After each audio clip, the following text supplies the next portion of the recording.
Hello, hello, hello, hello. Hi, Jerome. Hi, Ziggs. Hi, Destructicon. Hello, man. This is gonna go on the net. Hello, Tanned Waffles. And CEO and the Closer and Patsy. And Foodie and KFC Serbia and the Lancer and Serpent and Wappy and Random Brains. Hello. Yes, it is a crazy, beautiful day outside. It's been beautiful for a couple days. So I opened my window to let in the light, but at some point as the sun sets, I will probably be closing the window because right now it is brighter outside than it is inside. But y'all know how it gets. Eventually it'll be brighter inside than outside, and I don't need people looking through my window.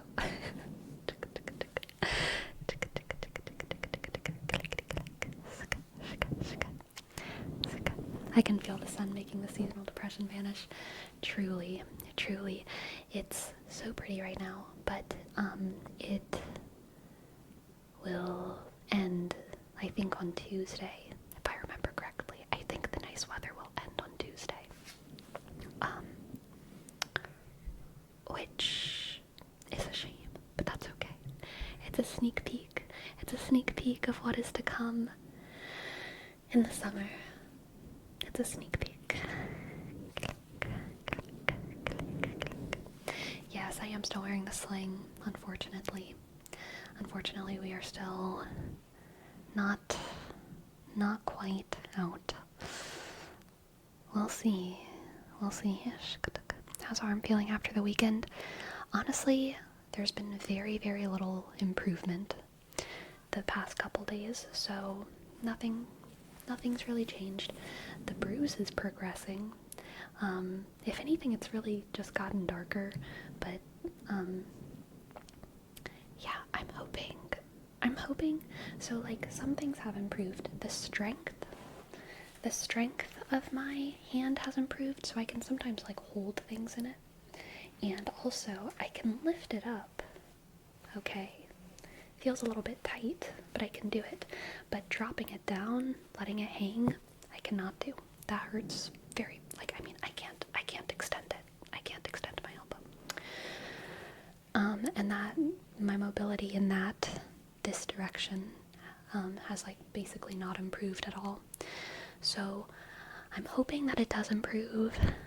If it doesn't improve within a week, then it might be like a tendon issue, which I really don't want it to be a tendon issue. But, why scare myself, right?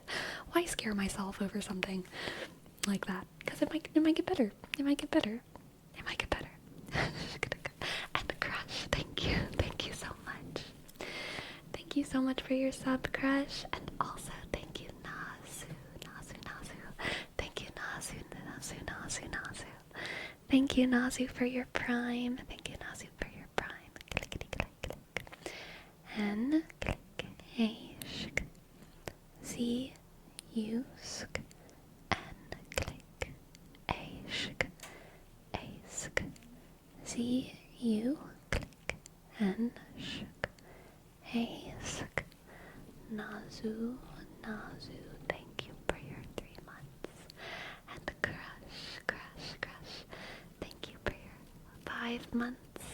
C, R, shk, U, S, H, click, 8, 3, sk, 21.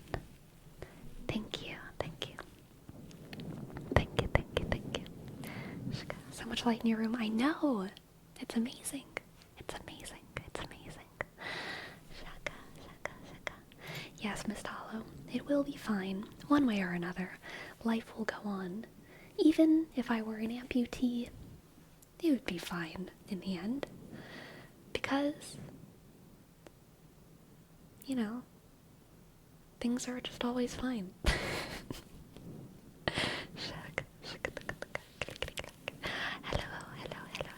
Hello, Fuki. I'm doing great. How are you doing? Hi, Pancake on Splat. Hello. Shaka. At least you're considering the absolute worst possible outcome. What else is one gonna ruminate, you know? What else is one gonna ruminate upon besides the worst possible outcomes of everything in life?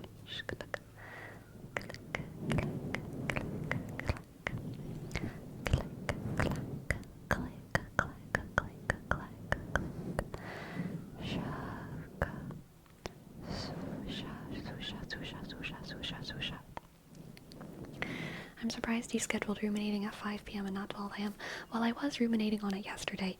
Yesterday was when I had my little oh my god, what if the tendon is messed up, freak out session. And I was Googling because I saw somewhere online that if you don't get a tendon fixed surgically within 7 days, then there could be irreparable damage. And so then I was like, oh my god, if my tendon is messed up, what if I'm never really able to use my arm again, right? So then I was Googling and Googling. And I think that thing that I read was actually for a hand tendon. So different, irrelevant. I have much longer, and also probably, even if the tendon is messed up, then the tendon, unless it's a full break, it probably wouldn't require surgery. Only if it's a partial break. And it's probably none of these things. It's probably just a sprain, and I probably don't have to worry about it. But last night was my, freak out night. Today it's just, residual. Residual.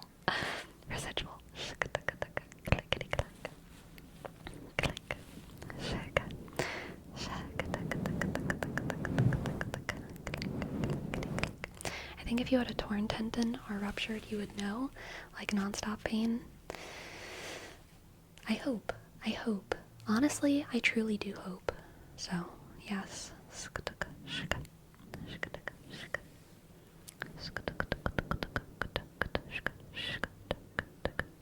Hello, Gisley. How's your weekend been? It was pretty good. What did I do this weekend?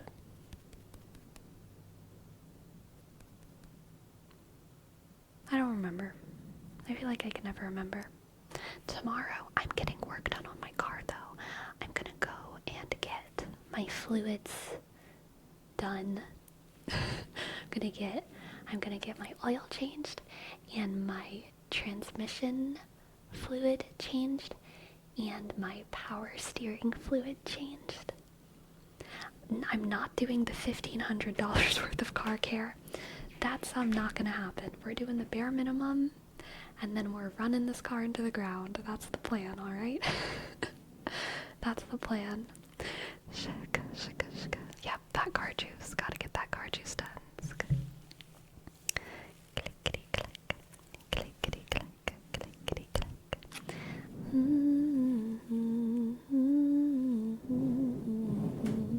Hello, Green Up. Hello, Green Up. Welcome to the chat.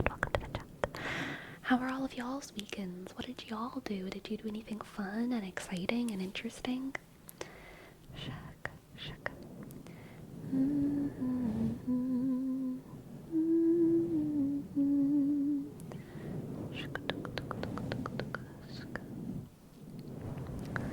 Yesterday I went back to play Hearthstone Battlegrounds. I'm just a 2K MMR baby though. My MMR has been falling, y'all. It's bad. I'm on such a massive lose streak. I'm afraid to play. Such a massive lose streak.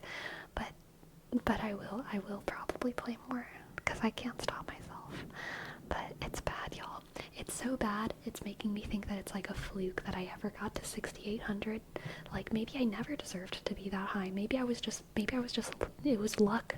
Maybe it was luck the whole time, because now I'm just losing. And my MMR is falling. And maybe I just never deserved to be there in the first place.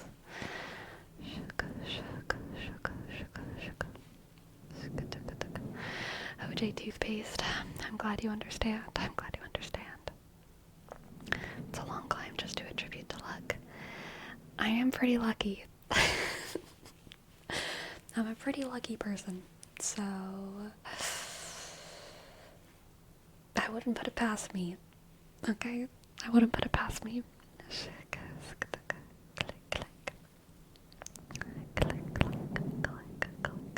Loyal Casey, thank you for your prime. Thank you, Loyal Casey. L sh O Y click A sk L C A sh S E click Y sk Loyal Casey, Loyal Casey, Loyal Casey. Loyal. Thank you for your 8 months. Amazing, amazing, amazing. Shika. Currently I think my MMR is in the high 6400s. It's like 6,480 something, maybe 70 or 80 something or 90 something. The high 6400s. So it's been just dropping down, I've gotten like 3 8th places between today and yesterday. I used to never get 8th place. Like maybe I would get 6th sometimes. That was like the worst. But I've gotten 8th place like 3 times between today and yesterday. Humiliating. Humiliating.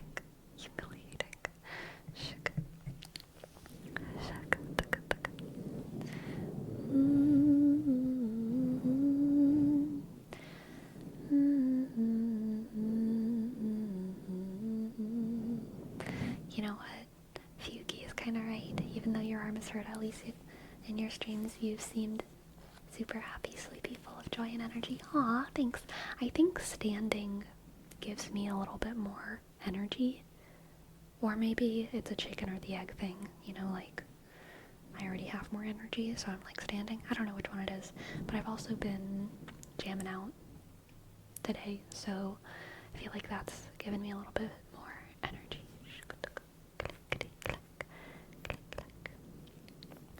I used to hope for 1st or 2nd, now I'm begging for 4th.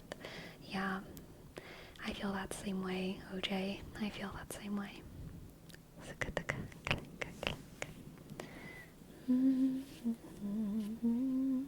Hello, Pasta John. Hello, Pasta John. Yes, we have the sun today.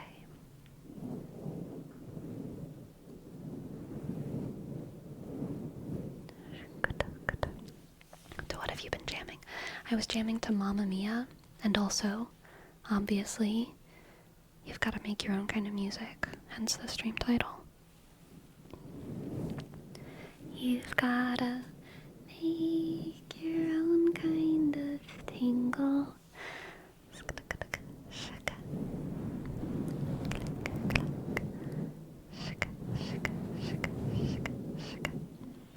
Oh my goodness, Green Ninja, thank you. Thank you for your tip, Green Ninja. Thank you.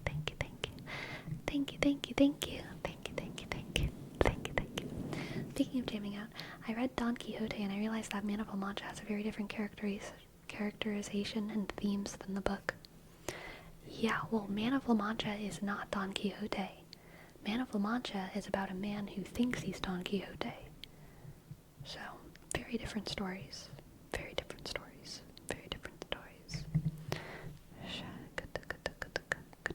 But yes, let's do a tarot reading for Green Ninja. I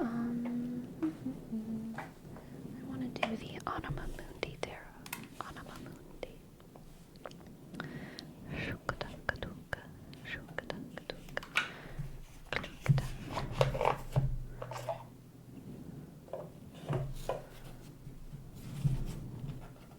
Let's see what the cards have for Green Ninja.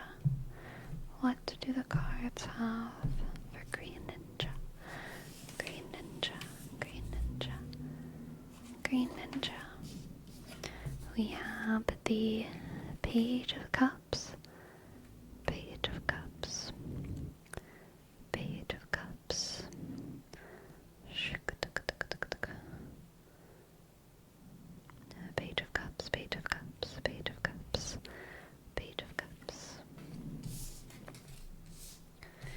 And the Knight of Wands.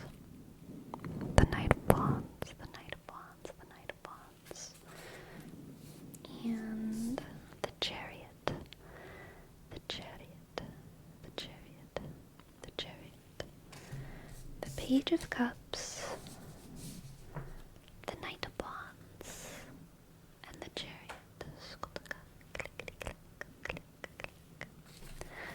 Alright, the Green Ninja. There's like something itching my nose. I think it was one of these mic furs. Okay. Okay, Green Ninja. This reading has so much forward momentum. This is like you chasing after. You know what I'm seeing here? This is like you chasing after and manifesting your own good news. Chasing after and manifesting your own good news. Like, failure isn't an option kind of vibes. Failure isn't an option. Failure is not an option. You're passionately driving forward. Passionately driving forward into a future that you are assured that you're assuring yourself is full of joy. Full of joy. Yeah, you gotta make your own kind of tingles. Absolutely. Gotta make your own kind of tingles, Green Ninja. Then we have the next three cards. The Nine of Swords. Very interesting. Paired with the Star. Very, very interesting. And then the King of Pentacles. Okay, King of Pentacles, King of Pentacles, King of Pentacles, King of Pentacles, King of Pentacles, King of Pentacles. So I think, Green Ninja, you are intimidated by your own confidence a little bit. Intimidated by your own confidence. I think you're aware that there's no plan B, that failure is not an option, that you're forging ahead, and part of you knows logically that technically failure is possible, but your whole body, your whole mind, your whole spirit is so set on this future, and you're not slowing down.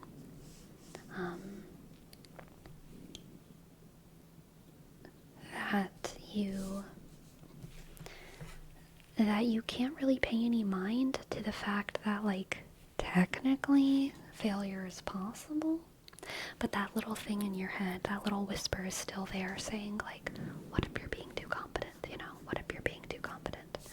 What if you're just wishing on a star right now? What if you're just wishing on a star? But, Green Ninja, keep focusing on that goal, okay? Keep focusing on that goal, because I think that this fear, the fact that your own confidence and your own self-assuredness kind of intimidates you, is it's a good indication of how self-aware you are, but it's not necessarily the kind of thing that you need to let affect your momentum.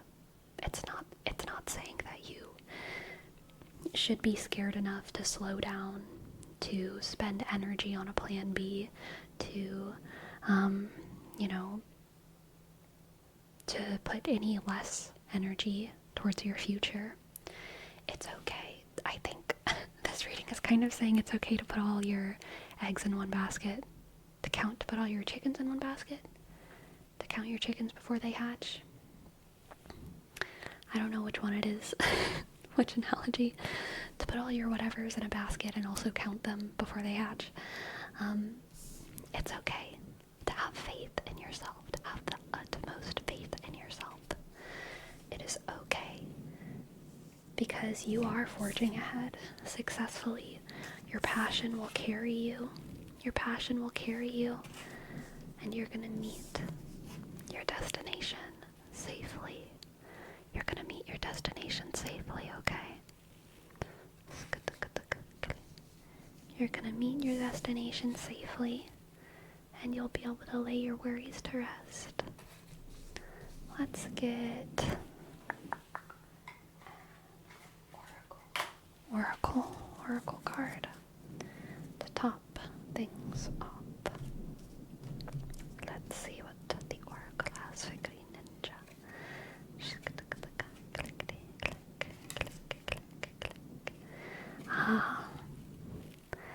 We have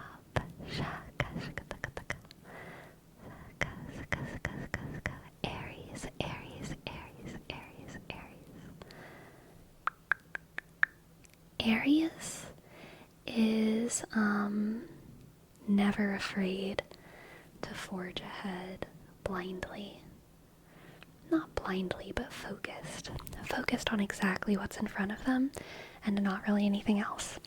Aries and Taurus probably both have the most tunnel vision, I would say, of the signs. Aries even more so than Taurus. Aries even more so than Taurus. And so I think, again, this is kind of an encouragement of that naivety, an encouragement of just believing in yourself and believing in your path and going for it, even though you know that there's risks, even though you know that there's things that would make other people take pause. You don't need to. You don't need to. In a lot of ways, your naivety, your enthusiasm, and your passion is actually protecting you on this journey. And if you let those doubts seep in too much, it would slow you down significantly enough to the point where it would be actively unproductive for you to spend too much energy or pay too much heed to fear and worries. Okay, so just believe in yourself, Green Ninja. Forge ahead, know who you are, know what you want. You're gonna do great on this path. You're gonna do great on this path. You're gonna do great on this path, alright? Thank you so much for letting me read for you, Green Ninja. I hope you enjoyed. I hope you enjoyed. I hope you enjoyed. Hello, Loser Mars. Lovely read. Thank you so much. You're very welcome, Green Ninja. And Golden Oreo, thank you for your prime. Thank you, thank you. Thank you, Golden Oreo. G, click, O, L, D, shk, E, sk, N, click, underscore, 0, shk, R, shk, E, click, O, sk, shk. And Fuki, here's your name trace. Ask, U, click, K, shk, shk, Y, sk, P, click, U, sk, K, shk, shk, Y, sk, click, tick, squashka, squashka-doo, squashka-doo, squashka-doo, squashka-doo. Click, hello Sue, hello Sue, hello Sue, hello Sue. Click, click, click, click.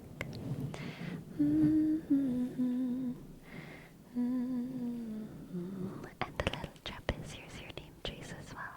L, I, dot, L, D, shk, R, sk, E, click, B, I, dot, S, little trappist. Thank you.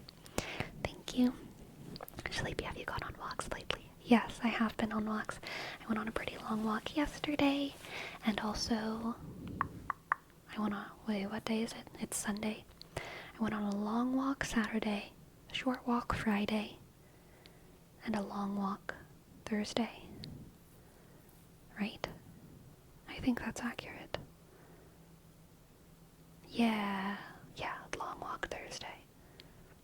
Short walk Friday, long walk Saturday. Today's Sunday, and tomorrow I'll probably go on a walk again. Shook, shook, shook. Yeah, I haven't been to the gym, because I don't want to. I don't know. I just don't want to with my arm in a sling. Doesn't sound fun. Were you able to walk through your path? I was able on yesterday and on Thursday. I walked like in an area that I had never walked before. That was very interesting. Very interesting. I went shopping for a dress for prom. Exciting. However, didn't find anything. I'm going again later in the week to look again. That's very exciting. It's very exciting. Very exciting. I only went to junior prom. I didn't go to prom senior year because I didn't want to. But every year I went to the band dance, and the band dance was way more important to me than prom. I think I went to homecoming once in high school, but I can't really remember. I might have gone twice. But the band dance, that was my dance. That was so important to me. And I did that every year in high school. Every year.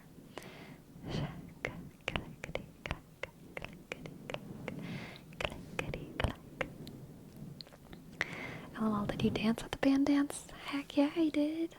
Heck yeah.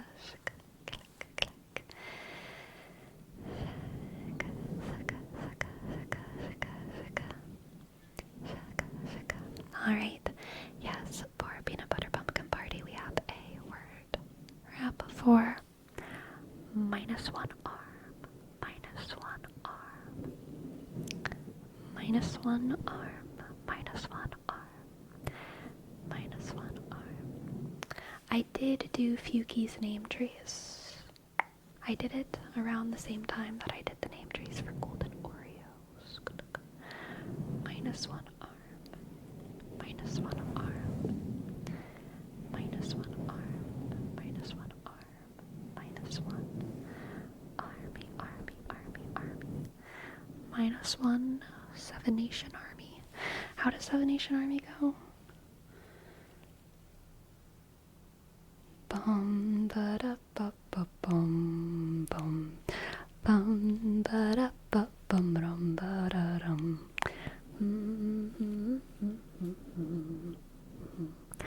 Dun dun dun dun dun dun dun dun. Dun da da da da dun. Da dun dun dun da da da dun dun. Da da da dun dun. Da dun dun dun da dun da dun dun. Da da da da da da dun dun da da da da dun dun. So I never knew that song except for as a stand tune in band, so I don't know any of the lyrics. I just know the parts, but I don't really know what parts are the melody. I just know like the saxophone part and the trumpet part, because I played the saxophone part and the trumpets were right behind me in the stand. But I don't really know which parts like are harmonies and which parts are the melody. But it's a fun song. Fun song. But man, those tubas, they got to start the song with that bum ba dum bum bum bum bum bum ba dum bum bum ba da da da, and then the trumpets got to rip it up an octave higher.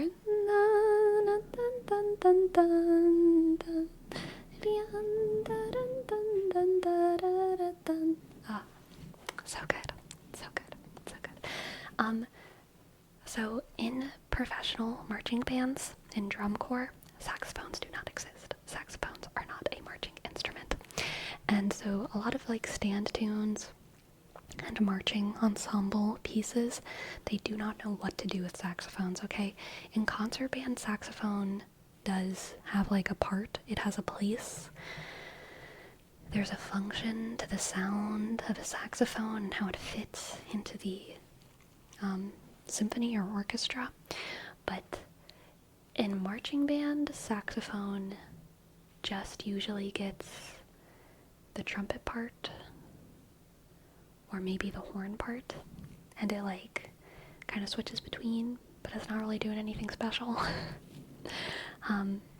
And yeah, it's a kind of a weird instrument to march with, but it is fun. It is fun. Shaka, click, click. Shaka, shaka, taka, very true small crock. The saxophone was made to amplify the clarinet in outdoor concerts, but it also, like, in a lot of ways it didn't do that very well, because it's just as bad as the clarinet in outdoor environments. It can't handle rain, it can't handle moisture, and it's only a little bit louder, but it has a pretty different sound, so it is definitely kind of accidentally just its own thing. Oh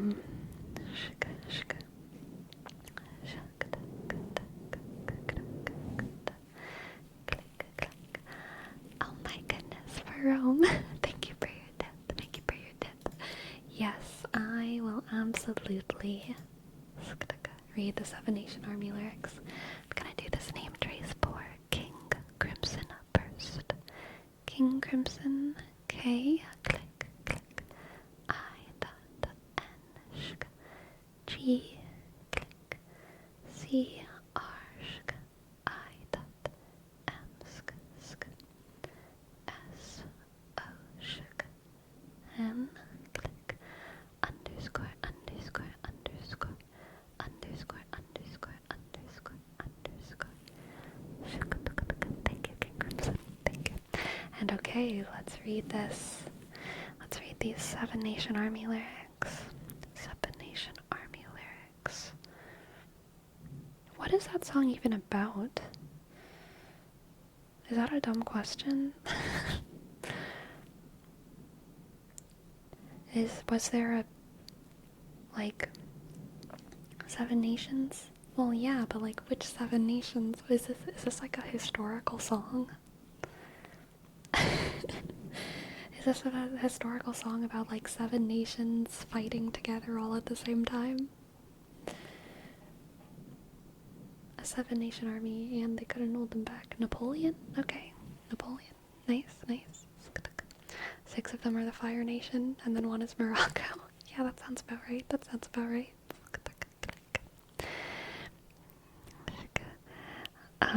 I'm gonna fight them all. A 7 nation army couldn't hold me back. They're gonna rip it off and take their time right behind my back. And I'm talking to myself at night because I can't forget. Back and forth through my mind behind a cigarette. And the message coming from my eyes says leave it alone. Don't want to hear about it. Every single one's got a story to tell. Everyone knows about it. From the Queen of England to the hounds of hell. And if I catch it coming back my way, I'm gonna serve it to you. That ain't what you wanna hear, but that's what I'll do. And the feeling coming from my bones says find a home. I'm going to Wichita, far from this opera forevermore. I'm gonna work the straw, make the sweat drip out of every pore. And I'm bleeding and I'm bleeding and I'm bleeding right before the Lord. All the words are gonna bleed from me and I will think no more. And the stains coming from my blood tell me go back home. Very nice, very nice. Very nice, very nice, very nice. The sun is setting. It's getting so much more orange in here. We're orange moding. Orange mode, orange mode. Orange mode.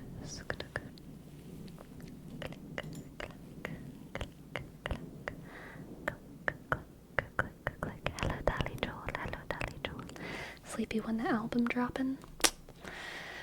I don't know. I don't know. Yesterday, I tried playing piano with both of my hands, and I could actually do it. But I think that yesterday and the day before, I might have tried to do too much with my arm, and I didn't even really try to do too much. I just spent some more time than usual out of the sling. And today, when I woke up, it was significantly more sore than it was yesterday. Now it feels fine, but I feel like I might have pushed it too hard the past 2 days. So I'm trying to be extra careful now. And I'm not allowing myself to play piano or ukulele or do things like that. But what I can do is go on long walks. So it's my podcast era, okay? Podcast, listening to music. Peel your apples, Dolly Joel. Excuse me? Peel my apples? Do you think I'm a toddler? No. Au contraire. Au contraire, Dolly. I unpeel my apples, okay? I manifest more skin for more nutrients.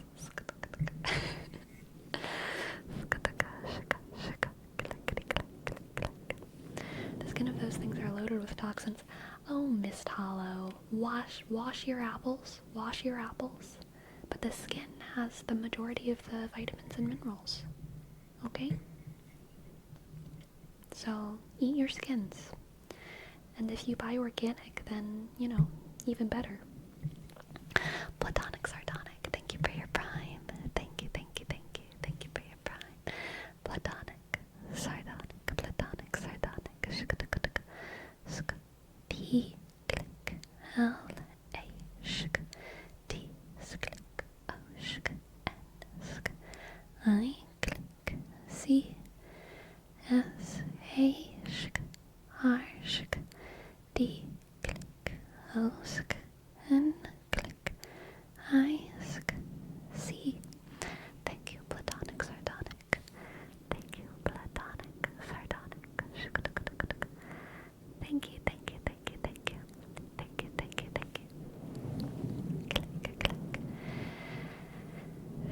Isn't that true with most fruits, or am I mistaken? That is true with most fruits, for sure. I'm trying to think of a fruit that's the exception. Bananas. I'm pretty sure the peel of bananas is, actually inedible. It's too fibrous. We, cannot digest it.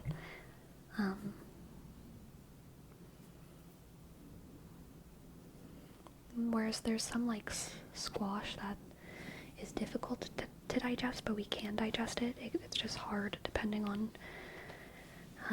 how used to heavy fiber processing your body is. Yes, the citrus rind and peel is edible and nutritious. Kumquats are one of the only citrus fruits that's skin is very easy to eat whole. Kumquats are about this big. They're kind of large grape-sized citrus fruits, and you just eat the whole thing, and you eat it including the skin, and it's very easy. Sleepy, what about the center of the apple? Have you ever eaten that too? Yes, I have. I usually eat most of my apples. Basically all that's left is the seeds.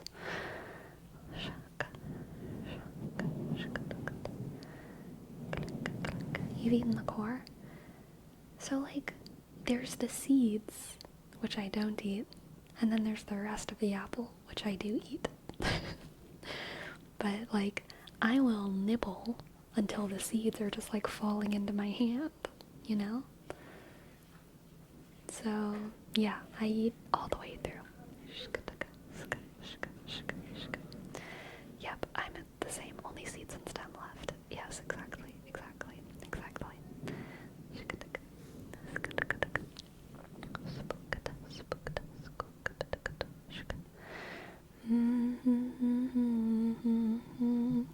Eating the apple core makes me feel powerful.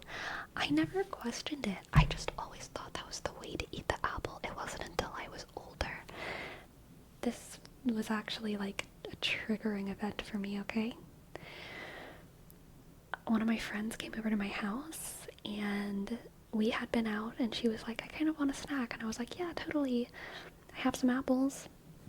And she was like, I'd love an apple. And she took an apple and she ate the apple and then like threw away so much of the core.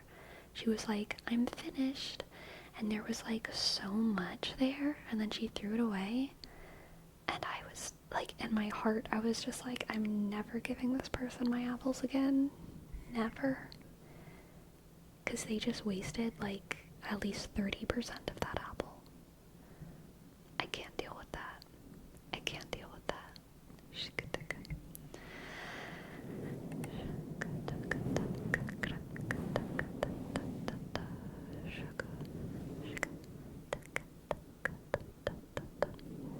It is a lot of apple wasted.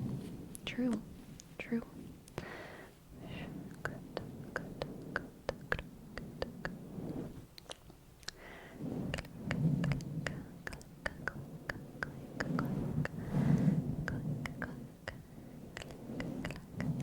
So when we're in your presence, never it's rude to leave any apple on the core. Yep. Yep. If you're around me, you'd best eat that whole apple, okay? Thoughts on yellow apples? Most of them aren't very good to me. In my opinion, most yellow apples do not taste good. I'm sure there's exceptions. I know I've had one yellow apple before that was really good, but I don't remember what kind it was. So yeah, I feel like most yellow apples don't taste good, but some do. Some do.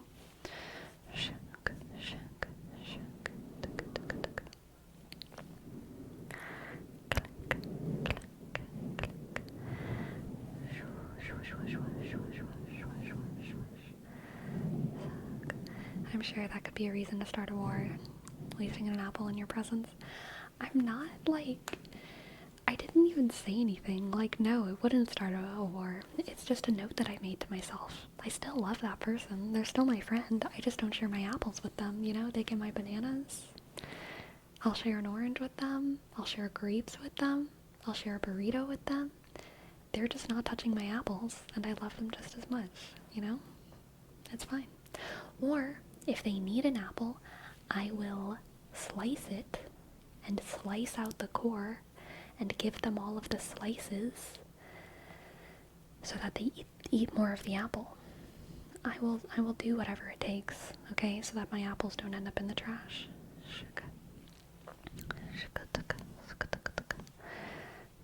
No, they can't be your friend. They can absolutely be my friend.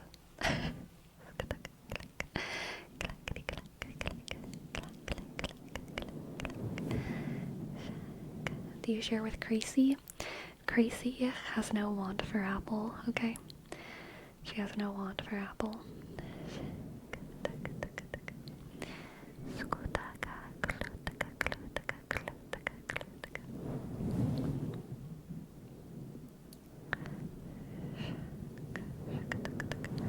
What if that person also peeled the skin before wasting the apple? I would be okay with that. I do know some people don't like apple skin, some people who have like texture sensitivities, or I mean, if they're actually a toddler, then like, yeah, fine, peel the apple. It's not like that much of the apple. It's fine. Toddlers get a pass, and adult toddlers get a pass, okay?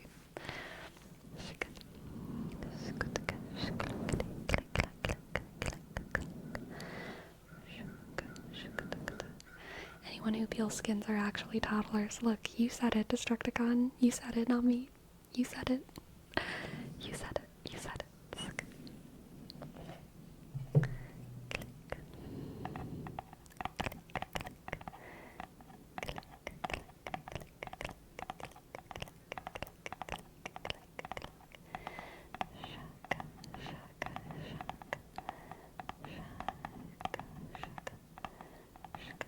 What if someone only eats the skin? Then they'd better give me the rest of the apple and not throw it away. This isn't about, like, judging people's tastes. This is about judging people's resourcefulness, okay? Everyone has different taste. That's fine. Just don't throw away most of the food that you're eating, right? If you just want the skin, give me the rest of the apple. Based, okay? Little Sharky. You're going to Mexico. That is so very exciting. So very exciting. So very exciting. Little sharky, little sharky, little sharky. Little sharky, little sharky, little sharky. Little sharky, little sharky, little sharky, little sharky. Little sharky, little sharky, little sharky, little sharky, little sharky. Tiburoncito es en la casa. Tiburoncito es en la casa. Tiburoncito es en la casa. Está. Tiburoncita está en la casa.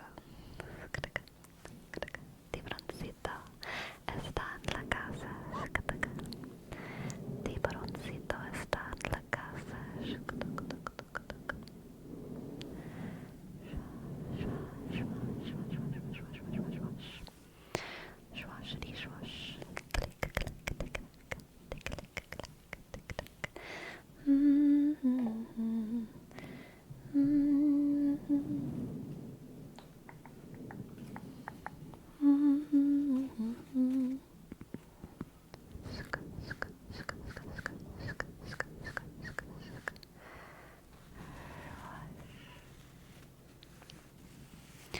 I have caught up to Free Run.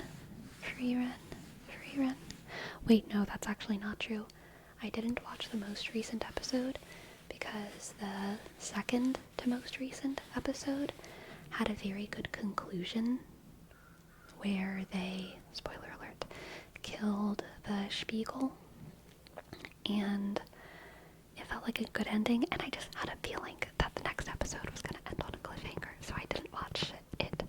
But whenever the next 2 episodes come out, after the next episode comes out, I will watch 2 episodes.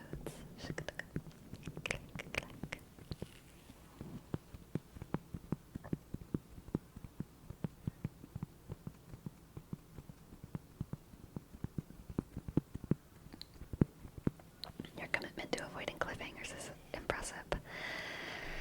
I don't like cliffhangers, y'all. I do not like cliffhangers. I do not. I understand it if it's the end of a season and they wrap things up and then do a cliffhanger, alright? That's how most books work. And I like that. That's how Brandon Sanderson works. There's a full story arc, and then things finish. The battle happens, the fight happens, the marriage happens, the revelation happens, you get an ending, and then you are reminded of all the loose ends, and maybe there's another wild card thrown in, okay? And then you're ready for the next book. I like that, because things end, and then you're reminded of all of the things that haven't ended. And Sarah J. Maas books do that as well. You get an ending, the battle happens, the marriage happens, the whatever happens, and then you're reminded of all the other cliffhangers. This is also how Percy Jackson works. The battle happens, the thing happens, and then you're reminded of all the cliffhangers, or like, Talia comes back to life, or like, everything ends, and then something crazy happens right at the end. I love that. That is a good cliffhanger. That is a good cliffhanger. When things just don't end, though, it actually makes me angry because I believe it is bad storytelling. Because it is almost impossible for a story to not finish and for you to be on the edge of your seat for an entire year plus, and then for the first episode of the next season, or first installment of the next book, satisfy you enough. It is almost impossible for that long of a wait to be worth it. The demand becomes higher the longer you make someone wait. And if the book ends before the battle, if the book ends before the kiss, before the marriage, before the fight, assuming there was no other climax, then it's just, there's no way that the battle, the kiss, the marriage is going to be good enough at the start of a book as it would have been at the end of a book. There's no way.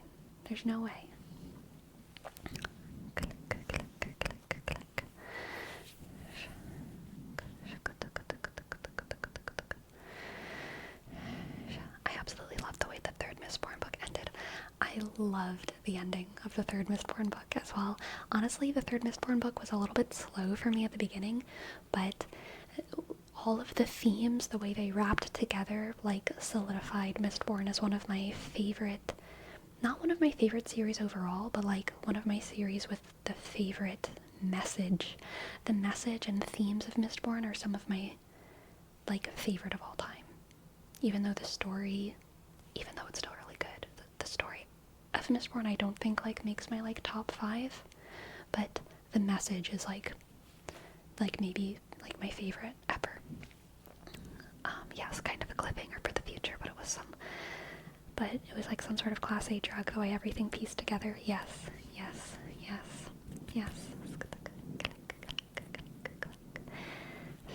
That because it's not much of a cliffhanger, but a setup for what's to come. True. Like instead of having 90% of the story and leaving the last 10% waiting, you set up the 10% for the next episode book to tell the other 90%. Yes. Yes.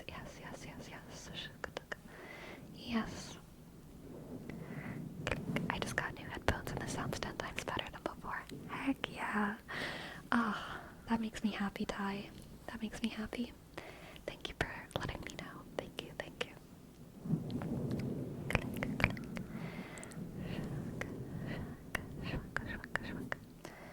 We stand with hope even when the world is ending. Yes, we stand with hope even when the world is ending. And I think it also said things about the nature of divinity. Not necessarily like the nature of divinity in like real life, but like conceptually what the nature of divinity could be, which is always interesting. Neil Shusterman in the Scythe trilogy also kind of, his stories say something about what the nature of divinity could be with the Thunderhead, and I think it's always an interesting theme to work with, the nature of divinity, and I love it. I love gods.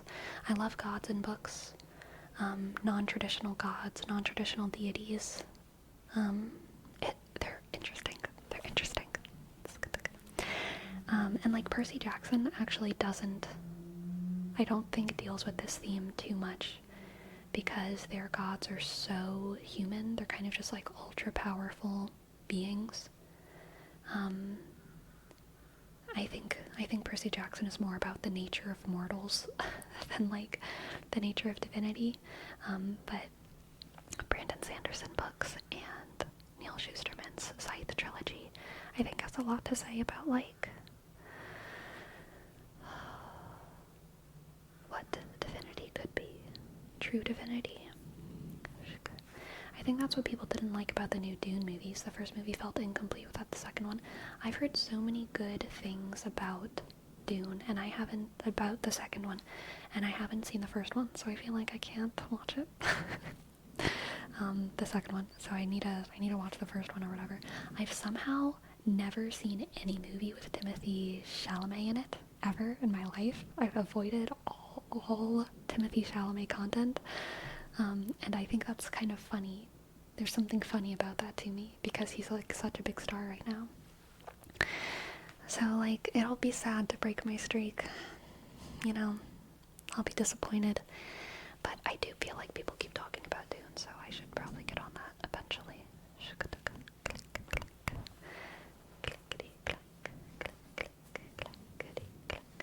The Scythe trilogy is probably my favorite book series ever besides Percy Jackson. I've never even actually finished the Scythe trilogy. I never read The Toll, but I read Scythe and I read The Thunderhead and I really, really liked them. At that point, The Toll wasn't out, and so I didn't read it. And now The Toll has been out for a while, and I just haven't read it.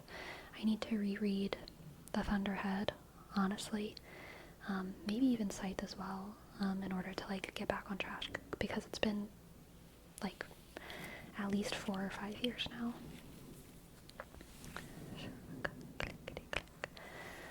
Aren't ultra powerful beings always considered some sort of deity? They usually have followers. What do you consider a deity? So I'm not really talking about deities, I'm talking about divinity. Yeah, So when I think divinity, I think of an almost all-powerful being that is separate psychologically from like humanhood, like very different psychologically from humanhood. But also I'm talking about how people talk about different ways to think about divinity. So like my favorite thing is when divinity, someone's idea about divinity is like novel, right, in books. So like I'm talking about a new whenever I'm experiencing new definitions of divinity. So like obviously my definition is like probably not sufficient because I'm talking about perspective ones, not mine. That was very badly said. So their experience of divinity,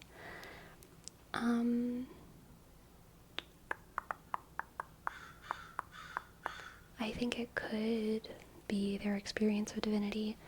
I mean, I could imagine a story where, like, the players of the story, the main players, are not the divine being, and you still, because of the way the story is told, learn things about the nature of the divine being in that world and have it scratch the same itch for me.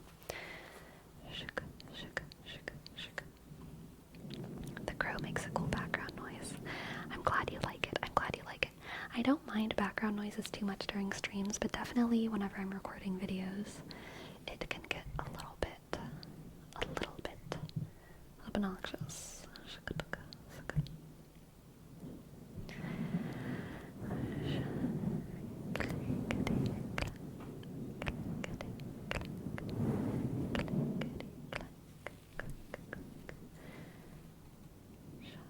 Definitely a good movie to break the streak on. Nice, my bad day. I will consider it. The struggle of the day schedule. Yeah, really. For real.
Name of the Wind. I started Name of the Wind and I didn't like it. I'm sorry. I couldn't get into it. So I put it down. Maybe at some point in my life I'll pick it back up again. I'm not sure if I like the two high fantasy series that I didn't like but feel like I might try again one day are Name of the Wind and Wheel of Time. Honestly, and Game of Thrones. All of those were things that I started and really wanted to enjoy, but I just couldn't get there. I stuck with Game of Thrones the longest though. I read almost to the end of the third book. I think I was like 3/4 of the way through, and then I stopped.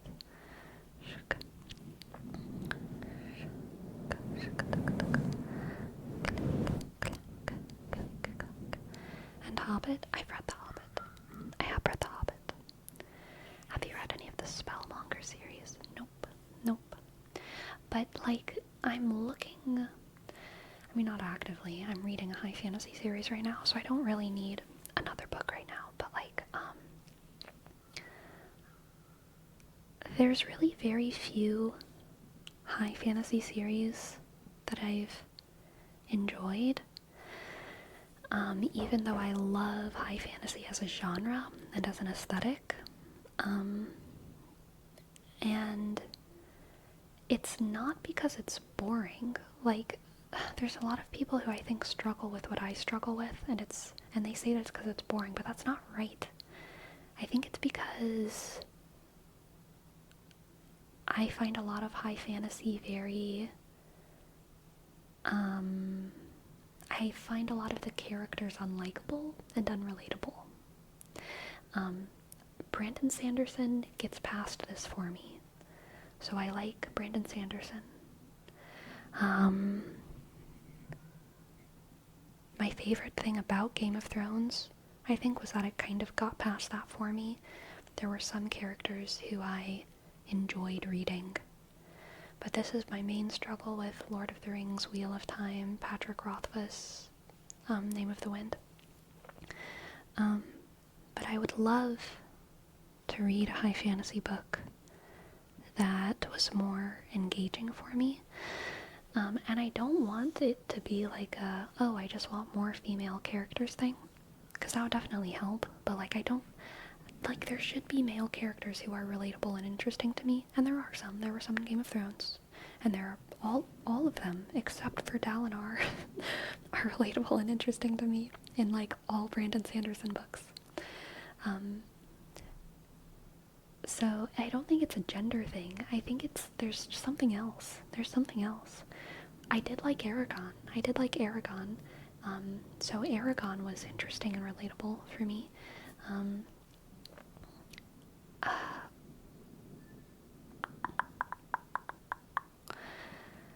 But I wanted to try that other guy whose names I can't think of. What's that other guy? Well, okay, so this is different. I want to try Red Rising.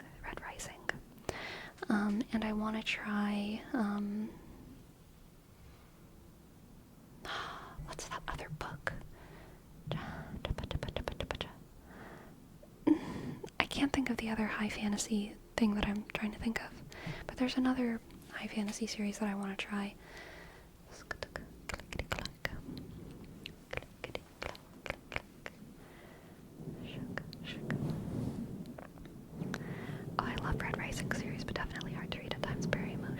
Yeah.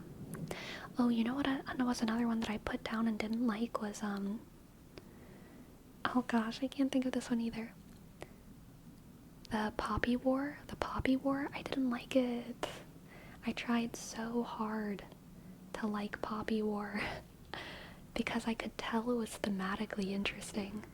But I read over half of it, but I think I put it down to read Elantris by Brandon Sanderson, because I think I had both of them checked out from the library at the same time. And I couldn't enjoy Poppy War. I tried so hard to enjoy it. Just couldn't. Yeah, I think a lot of it is like, and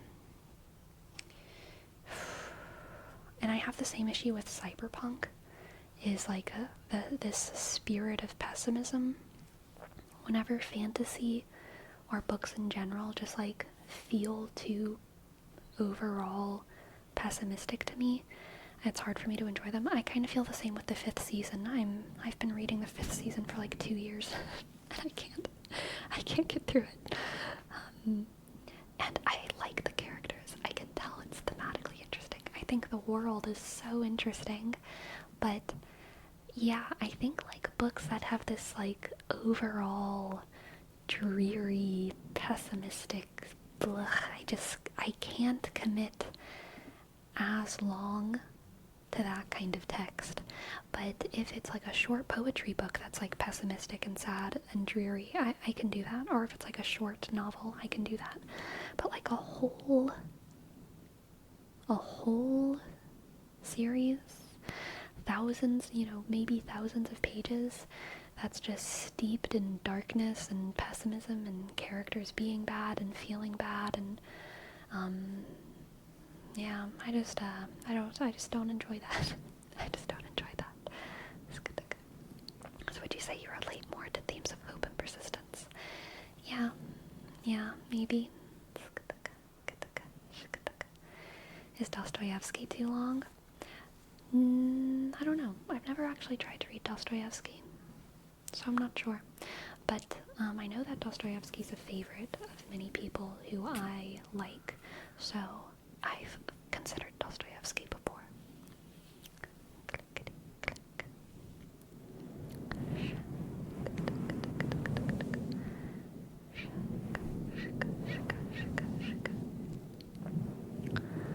Have you ever watched a movie series and then felt compelled to read their books? Yes, definitely.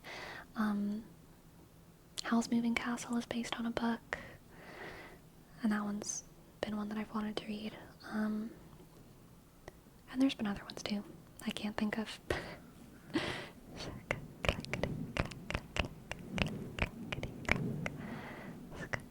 Oh, I think I started that Netflix series that was like a mashup of two high fantasy books. I didn't finish it because I started it and I wanted to read the book, but I can't even remember what that was now. Yes, Shadow and Bone. I think that was it. The Shadow and Bone Netflix show. I started that and then I was like, I kind of want to read the book, so then I stopped. Because I could feel it. I could feel, just after watching the first episode, I was like, oh, I bet the book is better than this show. Oh, I bet the book is better than this.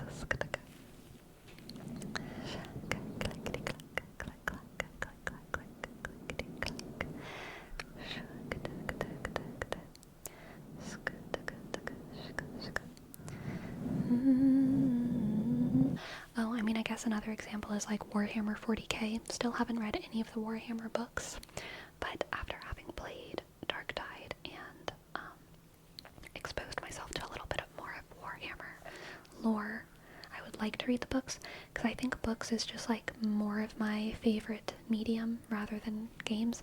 I'm never gonna play any of the Warhammer 40k tabletop games, not my vibe. So that's just not gonna happen. But I'm interested in the lore, so I'd kind of like to read some of the books. I'd kind of like to play the Space Marine 2 game when it comes out as well. I'm considering that one.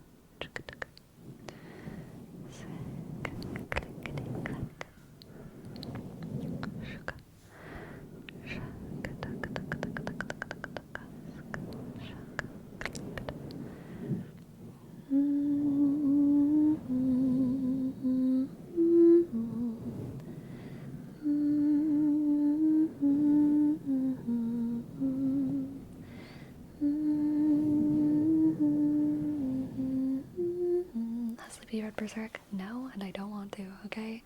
Stop trying to get me into Berserk. Everyone, please. Everyone in the world, please stop trying to get me into Berserk. I don't want it. Too sad. That book is made for men to process their emotions, okay?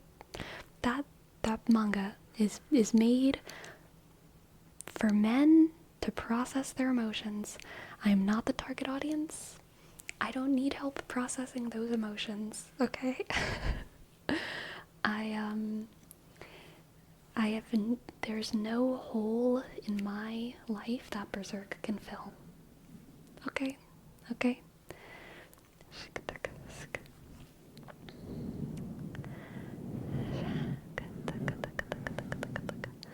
All the orc books are a blast, and the Caiaphas Kane series is super fun.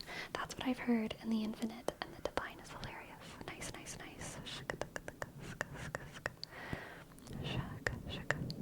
Berserk is horribly sad. Yes, there's been so many people who've tried to get me into Berserk, and I started reading the manga at the behest of someone else, and they're like, no, I just don't want to. No. If it's just therapy for men, then why do I feel sad? Well, it's therapy for women as well.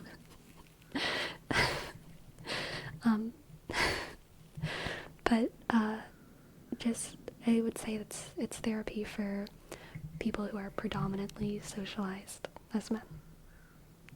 Okay.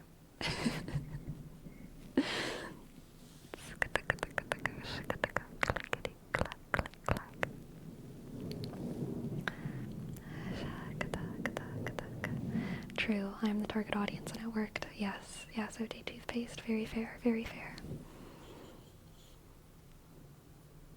Like, I'm very glad that people are reading Berserk and watching Berserk and having a series that is important to them and speaks to feelings inside of them that they feel like other shows, movies, manga don't get to. I'm glad that that exists, but I just don't think it's for me. It's not for me.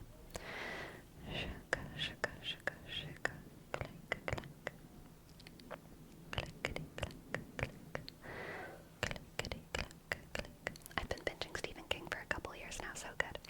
I can't get into Stephen King either. My family is like really big into Stephen King. My mom and my sister both have read like a ludicrous amount of Stephen King books, and so I've gotten a lot of it secondhand from them. They've told me the stories of a lot of Stephen King books, but I haven't actually read any of them myself. I think I started trying to read some of them, but not my thing. I did, however, read a Stephen King anthology of horror stories, short stories. I think it was called like Stories That Scared Even Me, and it's just edited by him, so he's not the author, he just compiled them, and that was one of my favorite horror. I mean, I think the only horror anthology that I've ever read. I read it in high school, and I really enjoyed that.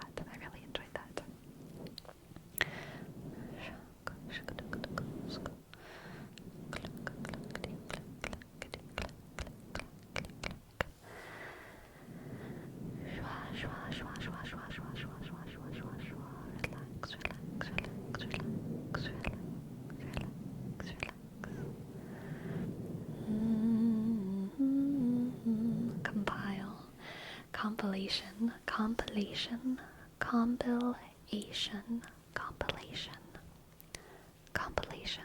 A compilation is a collection. Just a different word, really, for a collection.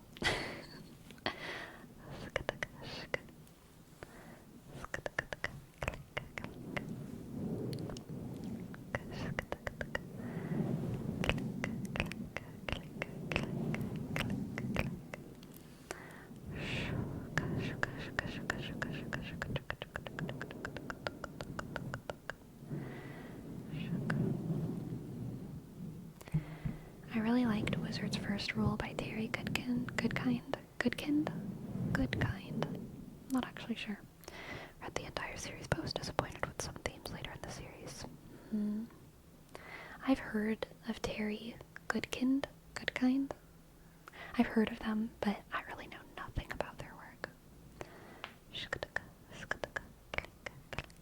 Slightly, I'm 6,350 now. Happy birthday, Dark Blue House. Oh, maybe you're talking about Hearthstone MMR. I thought you were just flexing your vampire years on us. But congratulations on your Hearthstone MMR. That's very impressive. Very impressive. Here's your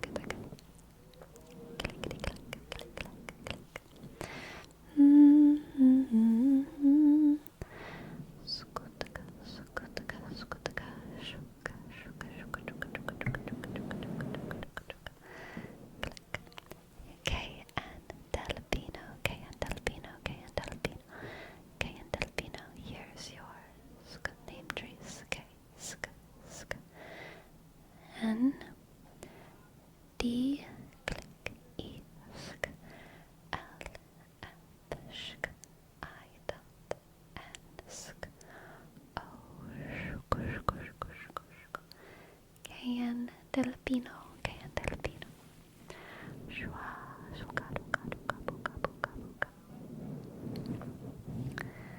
Clickety I'm glad you liked it, Pearl. I'm glad you liked it.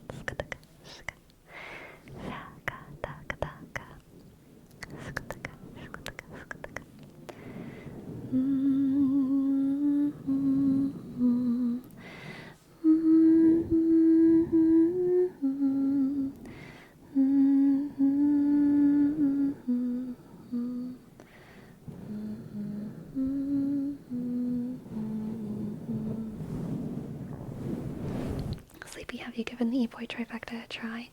Vagabond, Berserk, and Vinland Saga. I haven't even heard of Vagabond, so that one's straight over my head. I've talked about Berserk. I've watched the first episode of Vinland Saga, and I've considered finishing it, but I've only watched the first episode, so I need to give it the 3-episode try. I need to give it 3 episodes before I make my decision.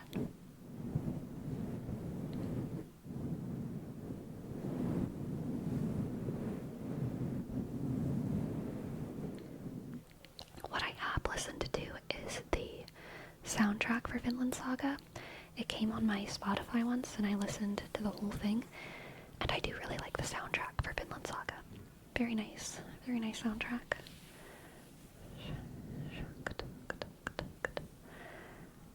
As a welder, I enjoy relaxing so much. I don't see how my colleagues go out and party. I used to know a welder, and man, I cannot imagine welding all day and then going out to party. That blows my mind. Ciliara, thank you. Hello Raiders, welcome in. Hello Ciliara, hello, Ciliara and their community. Welcome in. So very nice to meet you all. The Dreamlings, hello Dreamlings, what a cute name. Hello Dreamlings. I hope that you've been dreaming well in Ciliara's stream, and I hope that you enjoyed dreaming a little bit with us. My name is Sleepy, and I make ASMR on Twitch and on YouTube.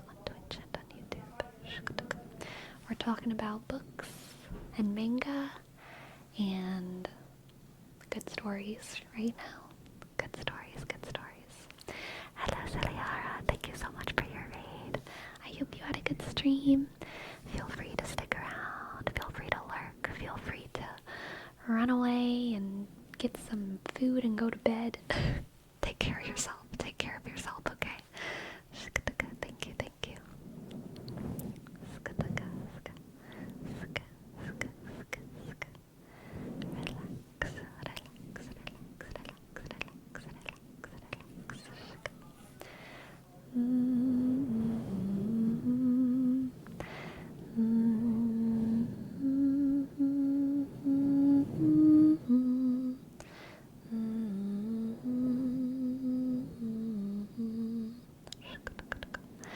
Farome, thank you.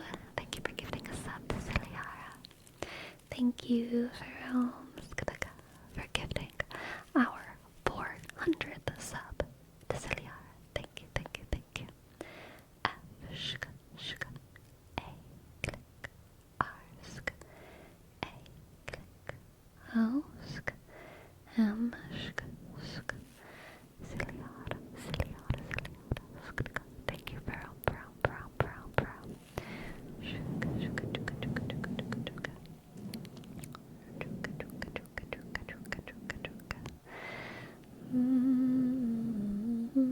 Yes, Olisvan.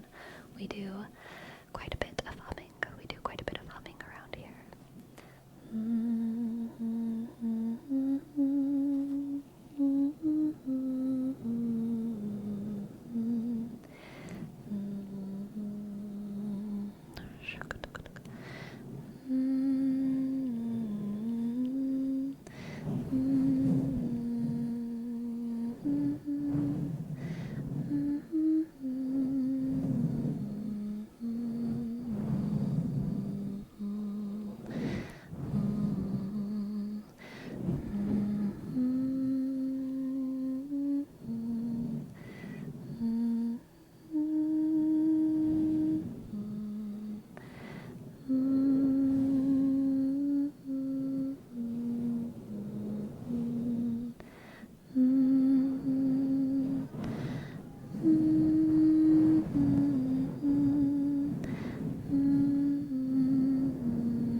12-hour day, go to the bar for like 4 hours, then wonder why I'm not dead the next day like they are.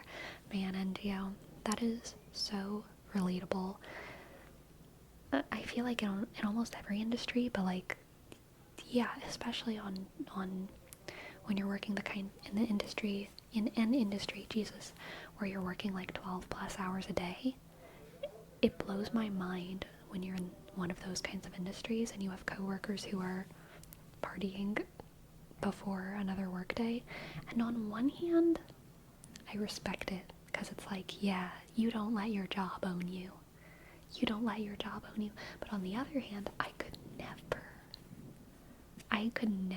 because I do let my jobs own me. I'm too submissive to my bosses, and I'm like, oh, I want my body to be in tip-top shape for all of the work that I have to do today. So I do kind of let my jobs own me in my social life, which is either a virtue or a problem, depending on your worldview. And then also just like, I feel like it would reduce my quality of life overall. Just being tired, I feel like it's not healthy. Regardless of like whether or not I want my job to own me. Gosh. Basically encapsulates Japanese work culture. I mean, it's an issue all over the world for sure, but I have heard that in Japan, the work culture is particularly bad. I will say, after this week, I'm officially feeling the slow encroachment of time. Used to do like 80-90 hour weeks till like it was nothing. These last couple of weeks were pretty much at 60, and I'm feeling it hard. Oof. Yeah, you gotta take some breaks. I'm too cozy maxing to let the allure of the outside prevent me from recharging. That is a fantastic sentence, Destructicon. That is a fantastic sentence. I think I'm also a cozy maxer myself.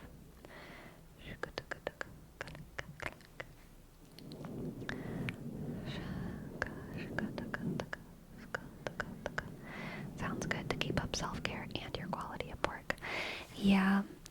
Yeah, like most of my jobs in the past have been somewhat collaborative as well. So even if I'm not like trying to keep myself in tip-top condition for my boss, I feel a certain amount of dedication to my coworkers.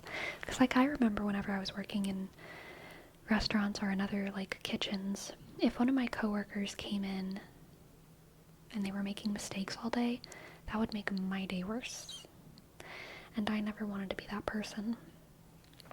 So I would be like, I'm gonna try hard to not be super tired, not be high, not be whatever when I'm coming into work. For the sake of my coworkers. But I can see, like, some people think that that philosophy is bad because you're letting your job control more of your life than the hours that you're clocked in. And I understand that perspective. I really, really do. I think everyone's just gotta, like,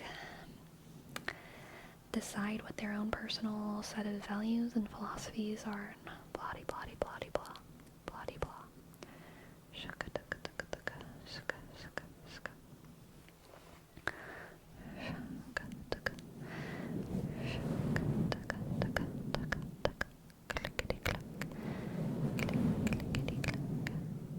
Some bosses are just bosses, some are not leaders.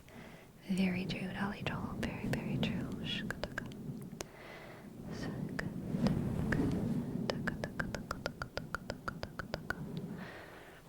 Dang, that's a real hack from Dark Blue House.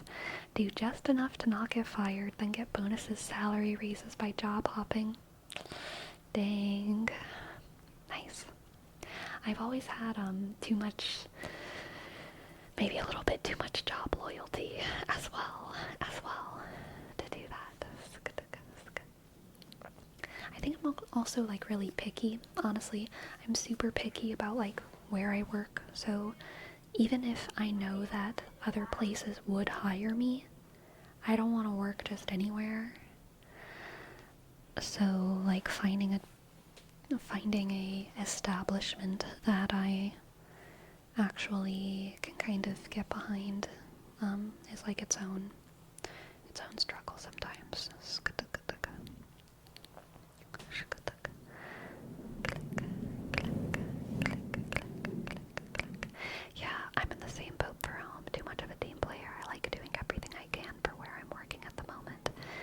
consider myself a job hopper. Yeah.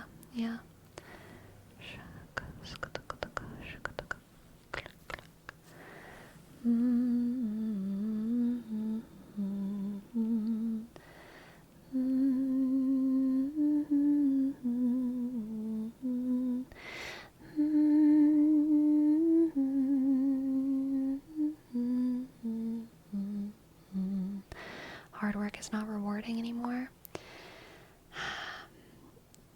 I think hard work has to be the reward for itself, you know? Which is something that a lot of people can't get behind. But I think hard work, knowing that you're a hard worker, can be its own reward. You know what I mean? It can feel good to just know you're a good worker. Apostate, thank you. Thank you so much for your prime. Thank you, apostate. Thank you, apostate. A, click, B, shk, O, S, D, click, 8 underscore, thank you, apostate. Thank you. You're right, knowing I do what I do every day. I do feel like a badass. Good, who dat? Who dat say they gonna be who dat? No one could be who dat.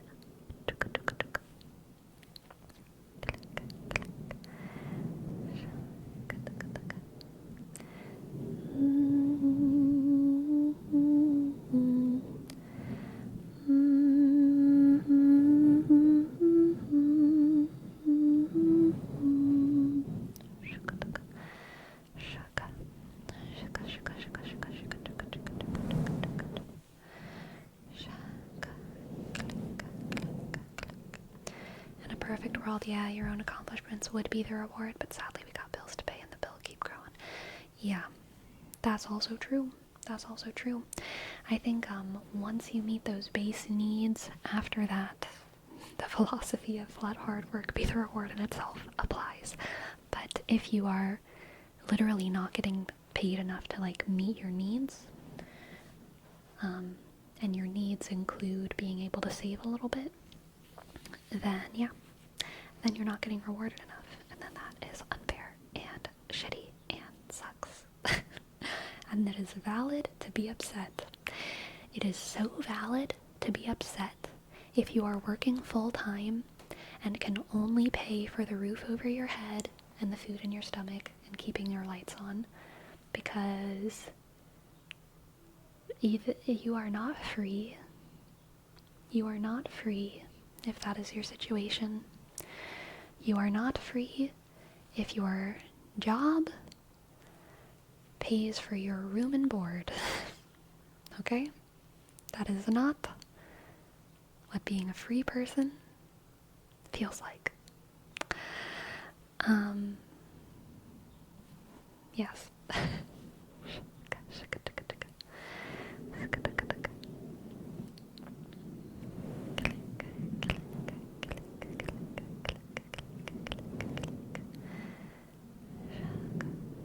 How do you feel about inflation? Same hours of work, but you can buy less over time. So I'm not an economist. I don't know. I think inflation bad is like the truth. I mean, I think that's pretty largely agreed upon, right? Like, no one's like pro-inflation, right? But I know that there are specific policies for like economic stimulation that can and have been genuinely beneficial. And some people characterize those as inflation, but I don't know where to draw the line between what is bad and good in terms of like printing more money. I'm not enough of an economist to be able to answer those questions. But I am pro-worker. I'm pro-worker.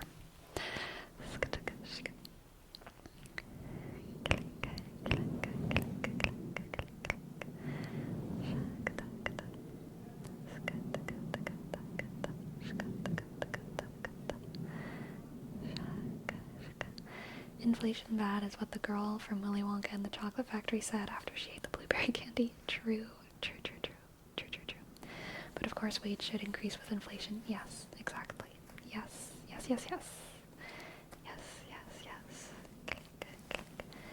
The thing with that kills me is when people don't have any desire to learn about the job. I yelled at a couple of drivers this week because I had to help them get their shit done because they didn't know X or Y had to be done by a certain time, which is understandable for new hires, but not acceptable for drivers as senior as they are. True, NGO, true. Very true. And valid.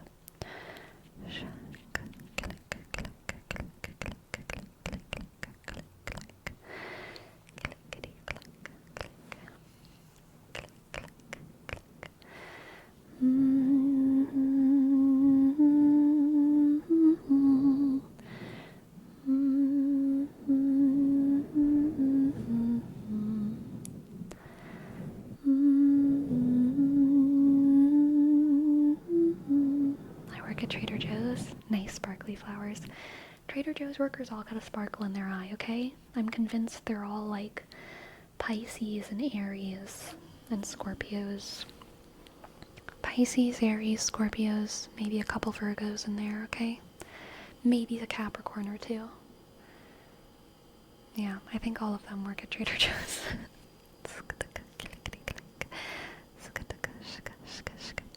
One of my best friends works at Trader Joe's, so from what I've heard, I've considered working there as well, because they offer really, really good deals to their employees when it comes to the amount of reviews and raises that you get, benefits, time off, all of those things. They're very, very good to their employees. I'm a Taurus. My friend said all the Trader Joe's employees radiate as appeal. Dang, haha, we're a bunch of weirdos, that's for sure. Nice, good.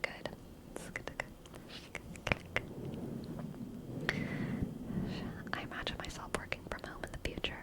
That's basically what I do now. I make ASMR. 20% off insurance, raises every 6 months, lots of additional services. Yep.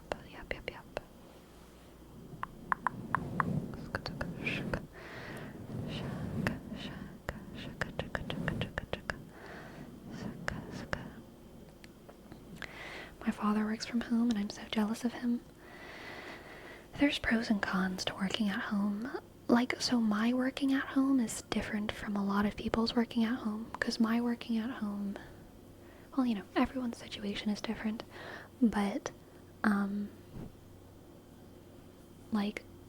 I've definitely been in the company of people who work from home and, don't know how to stop working.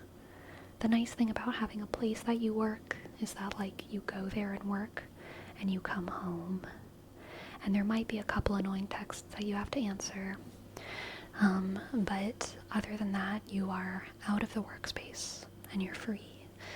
But I have known people who work from home and they've worked from home for 40 years and they do not know how to stop. They wake up and they go to work, and then at 5 p.m. they stop, they make dinner, and then they sit on the couch with their laptop and watch TV while they continue to work until they go to bed.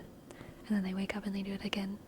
And they do it year after year after year after year, because they do not know how to stop.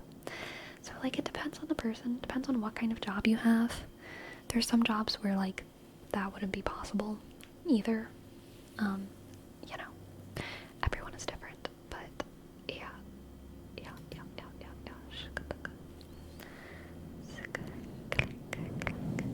Yeah, I feel the same, NGO. I've considered taking on a shift at some places around me just so that I have something that I'm doing in the world, because it does give me a little bit more security financially, to build a rapport with some kind of local business, just in case Russia cuts the internet lines in the ocean. I would maybe be able to take up more shifts somewhere, but also just because it might feel good to be in the world, to have humans that I talk to who are my coworkers, but I haven't done that, and if I'm honest with myself, I probably won't, but I've definitely considered it, and it's very much like an option that I keep open for myself.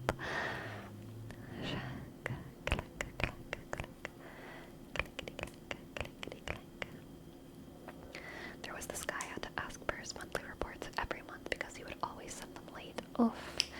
After the 6 month of it making me be late with my stuff because of him being late, I had to get HR to get him a fee deduction to his salary, and guess what? He's never been late again after that. That's when I stopped being pro-worker. So what you were doing was still pro-worker. You were just anti one individual's bad behavior. That does not make you anti-worker, and it also doesn't make you stop being pro-worker. Individual workers can be very dumb and silly, okay? No one denies this. But even for that dumb individual silly worker, I still would not, take away his breaks, make him work on weekends, take away his health insurance, take away the chances of promotion if you improved his behavior. All of those things, all of those principles, I think, make me pro-worker, and probably you pro-worker for home, because there's always a chance, there's always space for these people to not just be completely effed over by the company if they perform well. Yeah.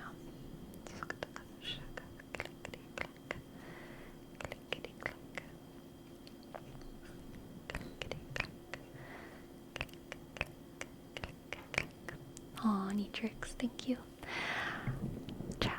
Chat gets a hug. Hug. Chat hug. Group hug. Group hug for chat. Group hug for chat. Group hug for chat.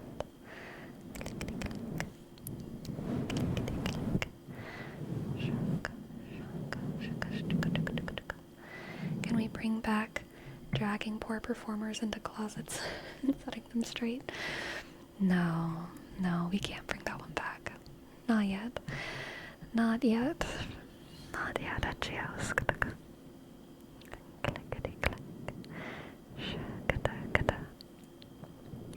If you're in a position of power, reward publicly and reprimand privately.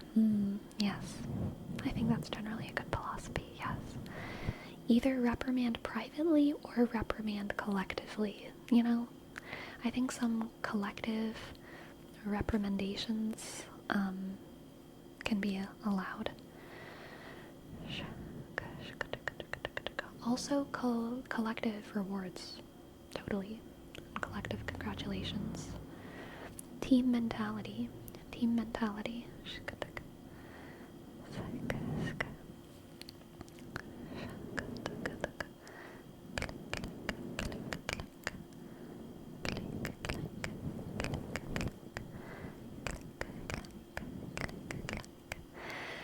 Need to introduce the Amazon Panic Room boxes into more industries.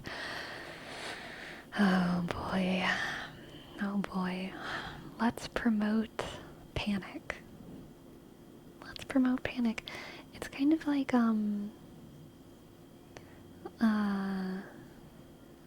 so like, cats do sometimes have hairballs, okay? But the idea that it's normal for cats to vomit all the time is it's not true. It's not true for cats to vomit all the time. And there's this idea in the world that cats just vomit more than other animals. It's just not true. If your cat's vomiting all the time, something's wrong. Your cat has bad food, or is eating something that it shouldn't, or is extremely stressed.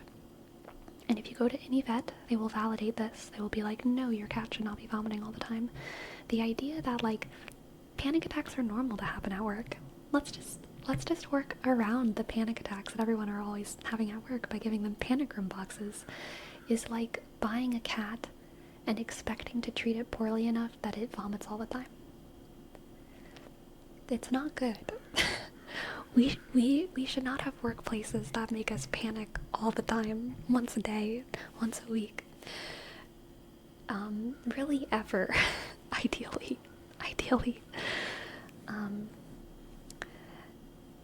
That's not good. This is not good. Your cat should not vomit all the time. We should not have workplaces that create an environment where they know we will panic. That's no good. No good. No good. So you're saying workers also need vomit rooms? Oh god. Dude, that reminds me of my elementary school. My elementary school cafeteria was so bad.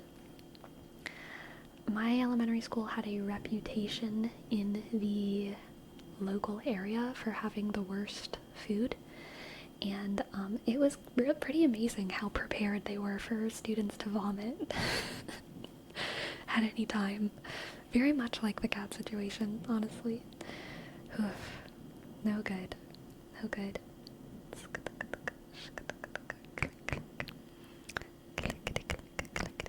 I hope the food's better now. You know, a lot of years have passed. I hope the food's better. It might be.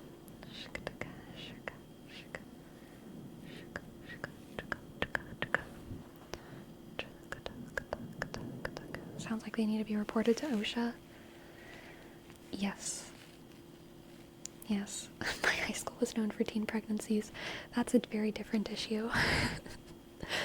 Different issue, NGO, but thank you. Thank you for sharing. Thank you for sharing. Still a lot of vomiting. True, true.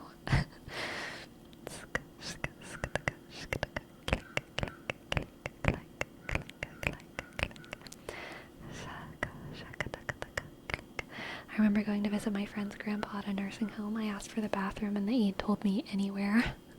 Amazing. Amazing. Amazing. Number one for almost 12 years now. Dang. Dang, now the babies that helped that school get to number one are going to school there. That's pretty impressive. Continuing the legacy.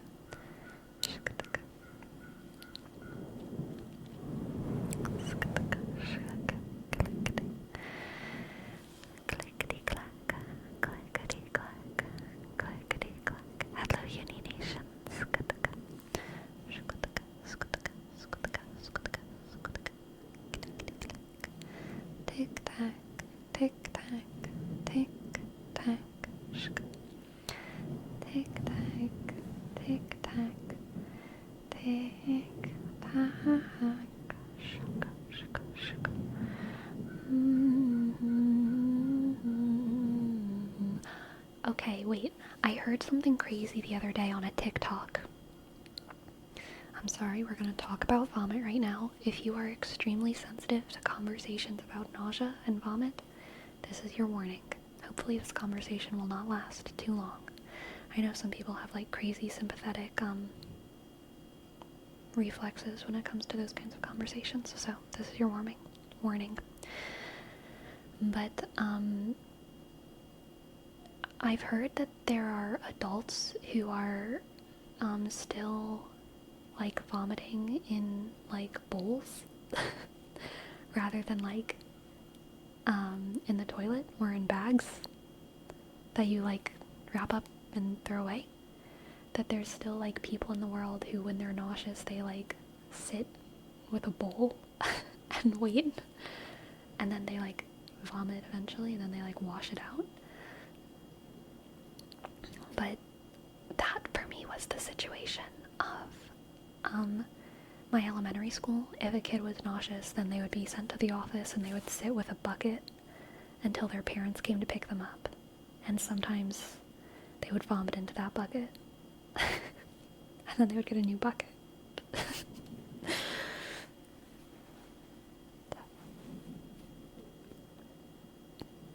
Does anyone else do this? You have one designated puke bucket. I feel like there should be no designated puke bucket. I feel like if you're nauseous, you go to the bathroom and you wait. You sit in the bathroom and you wait. If you're out, you have a bag, like a plastic bag. Or Abby rips and sometimes soaks through. That's so gross. That is true, but like that's like worst. I mean, if you're like outside, you can vomit on the ground, okay? Depending, like, you know, probably try not to if it's a public area, but like worst case scenario, you vomit on the ground. But like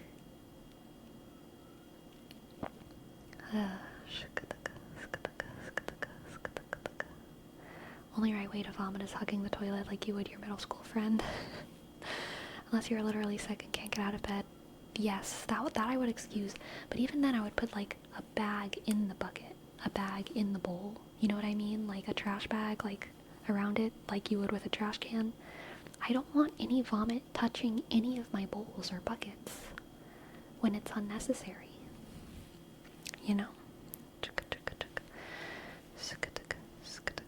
My thought process is this: toilet bowl is better than outside, outside is better than bucket, bucket is better than bag, bag is better than bowl.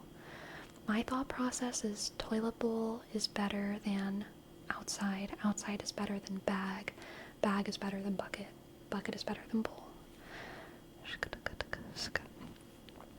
But also, you know, if you're sick, you're already having a hard enough time, so just make yourself comfortable. But I'm just wondering what the convention is where people are sleepy. If you had to choose between bowl or floor, definitely bowl over floor. Definitely bowl over floor, okay? You go to the dollar store and get a designated puke bucket? No. No. No.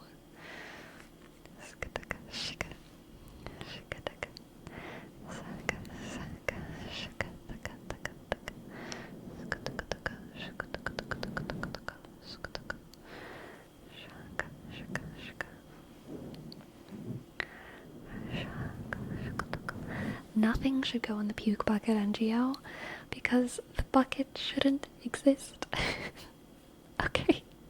The bucket shouldn't exist. The bucket shouldn't exist. Clickety click.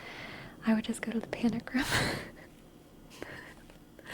I love the idea of being like an Amazon worker and like feeling a panic attack coming on and like going to the panic room and there just being like a vomit everywhere. All over the floor, all over the walls. That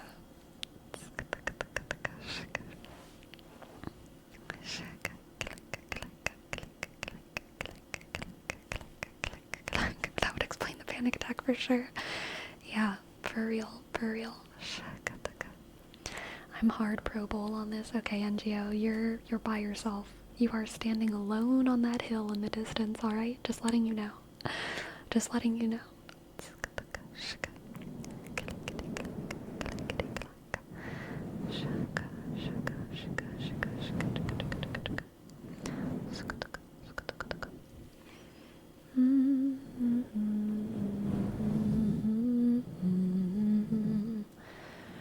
The NGO clan is pro bucket for generations running now. Well, as long as y'all are getting healthy in your own way, okay?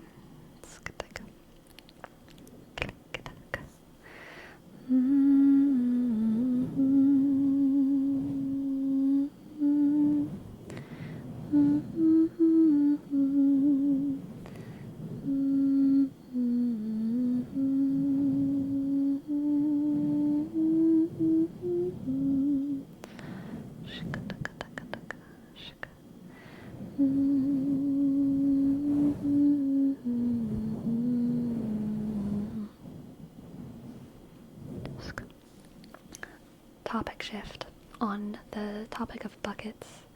Do y'all know the bus tubs that they use at like restaurants?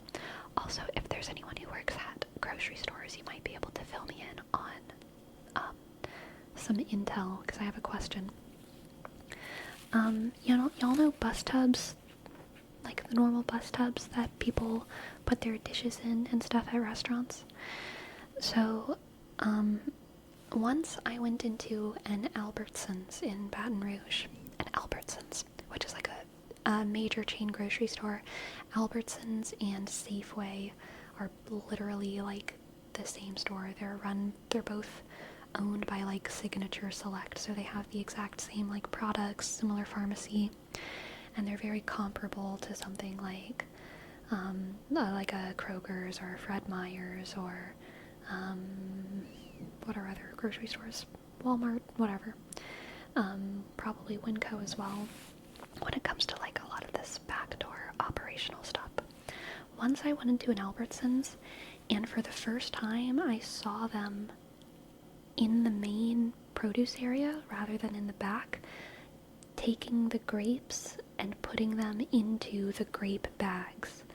Usually when you buy grapes at the store, you buy them in like a bag, a little bag.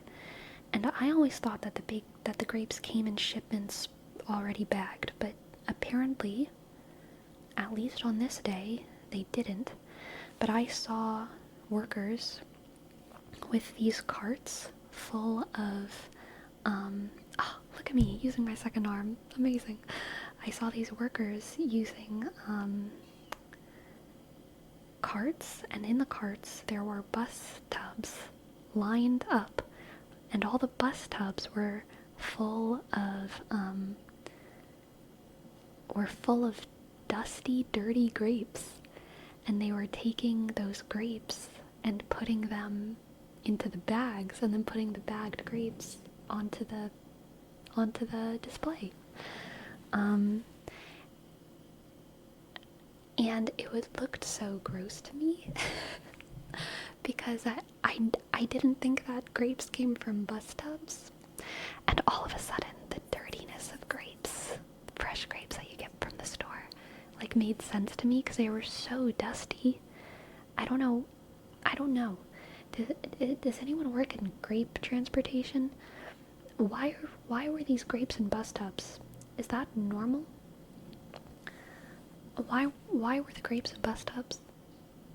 I've never been able to think about grapes at the store the same way. Because those bus tubs did not look clean, y'all. I think they were seedless.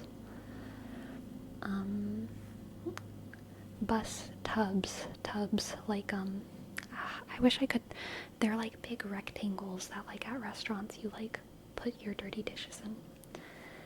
I worked at a winery last summer and can confirm that wine grapes grow bagged. Amazing. I used to work at Albertsons. All fresh produce and meats comes from bulk packaging from the source. Then the departments separate them into portions. Okay, so maybe I would assume that they come in like a cardboard box, and maybe they were moved from the cardboard box to the bus tubs, and then from the bus tubs to the bags? Because I'm sure they're not shipped in bus tubs. A transparent tote, Sleepy? That's what we call them, tote. So those are the bags.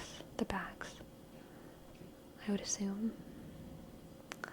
Some of the produce shows up straight from the farm, pretty dirty, hence the dusty tubs. Gotcha. Mostly boxes, yes, big cardboard boxes, or sometimes crate buckets that get sent back to the farm. Interesting. Clickety-clack, clickety-clack. So yeah, I would assume that they came in like a cardboard box, and then they were transported from the cardboard box to the tubs for some reason, and then from the tubs into the bags where they're sold. Strange.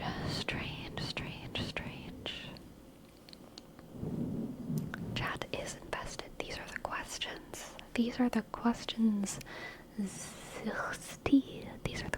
that we must answer.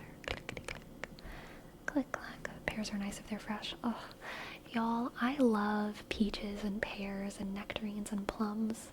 I love them so much, but they are just never ripe at the store.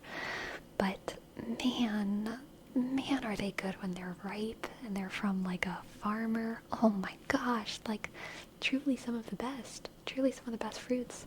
But they are just like ripe like 2% of the time at the store, okay? Like 2%.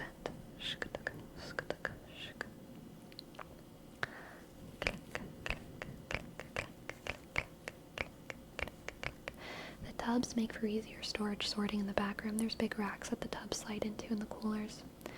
Interesting, interesting. Thank you so much, a friggin' nerd. I am so glad to be graced by an Albertsons employee. Like, legitimately. Or a post-Albertsons employee. Because it makes me feel this sense of, like, there are so many people here and we're all living different lives and we can all help each other answer these crazy questions. You know how many industries I bet we have represented in the chat? I bet we have someone working in airports. I bet we have restaurant workers. We obviously have grocery store workers. I bet we have people who've worked at call centers. I bet we have people who are doctors or paramedics. I bet we have people who are in IT, who are in security. Amazing. Like, all questions we have, all questions that Google wouldn't understand, because Google is not as smart as humans yet. We can just ask anything to people rather than Google. It's amazing. What do you need to know about grocery stores? I've got knowledge. Amazing, Clumsy. Amazing. Any yak herders in the chat? Good question. How are the yaks doing? How are the yak doing? Is the plural of yak still yak? Is the plural of yak still yak?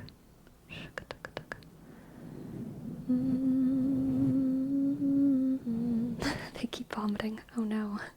Oh no. I got the Albertsons lore. It was founded in my home state. The headquarters for Albertsons Safeway is Boise. My brother and I both worked there for years. Dang. Dang. Impressive. Impressive.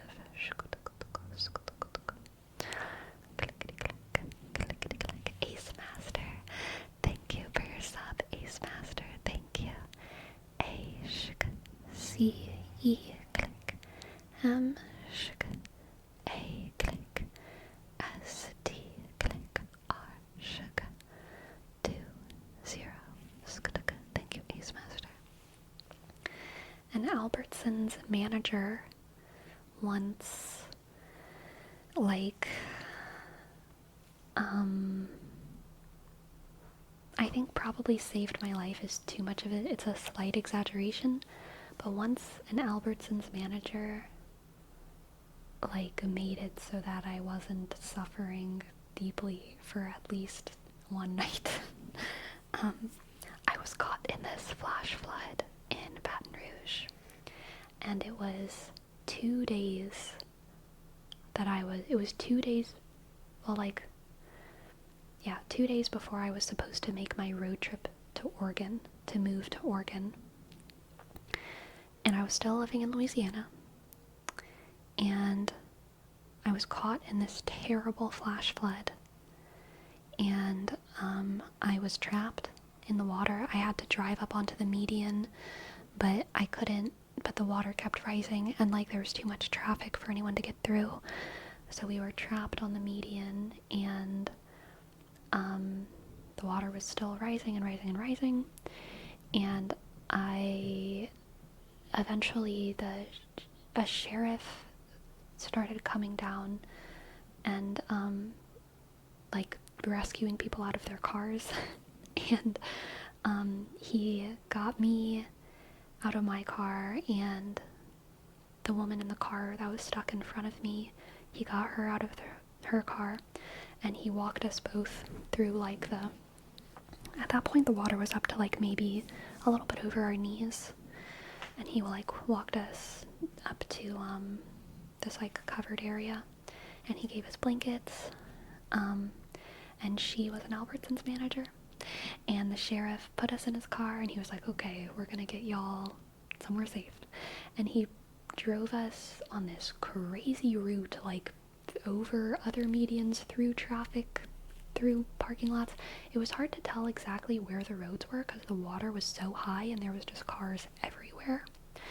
But clearly, as a sheriff who drove these city streets all the time, he knew how to get where he needed to go. So he drove us to a very, very fancy, the fanciest hotel in Baton Rouge, because it was the tallest place. And he dropped us off inside, and he was like, okay, y'all are safe now. I gotta go back out there. And we were like, okay, what do we do? And he was like, you're safe now. And he left. He did his job. But me and this woman were now in the fanciest hotel in Baton Rouge. And I had my backpack and my phone, and she had her purse, and we were surrounded by water. We couldn't walk anywhere, we couldn't go anywhere, and I could not afford a night at this hotel. And the hotel employees came to us and gave us water, like those little tiny bottles of water, and they gave us more towels to dry ourselves off, which was very nice of them. And then eventually the woman went to go talk to the people at the desk, and then she came back and she was like, hey, I just got a room for myself, you can stay in my room if you want. And I was like, oh my god, really? And she said, yeah, I can't, yeah, you can stay in this room with me. And I was like, oh my god, thank you so much. So we got a room together.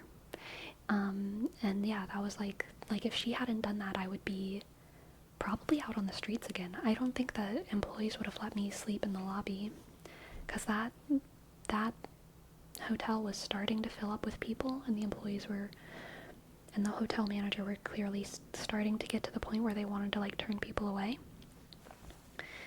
because they don't have any obligation to house people who are just trying to get out of the water. And so she got a room, she let me stay with her, and then we talked for a long time. She told me about her life, and she was really nice. And then the next morning she left and I left, and that was that. Never saw her again. But yeah, I mean, it was already a pretty terrible night, but if she hadn't done that for me, then it would have been a much, much worse night. For sure. For sure.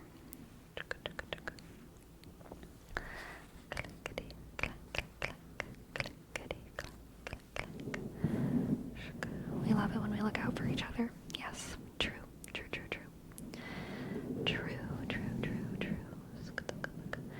What you would have done if that didn't happen? I would have probably tried to sneak sleep in the hotel. If they weren't gonna let people sleep in the lobby, I would have tried to go sleep in the bathroom or something. I mean, there was no other option. I couldn't leave because the water was too high. But there was really nothing else I could have done. So I don't know. We find a comfy stairwell. Yeah. Really.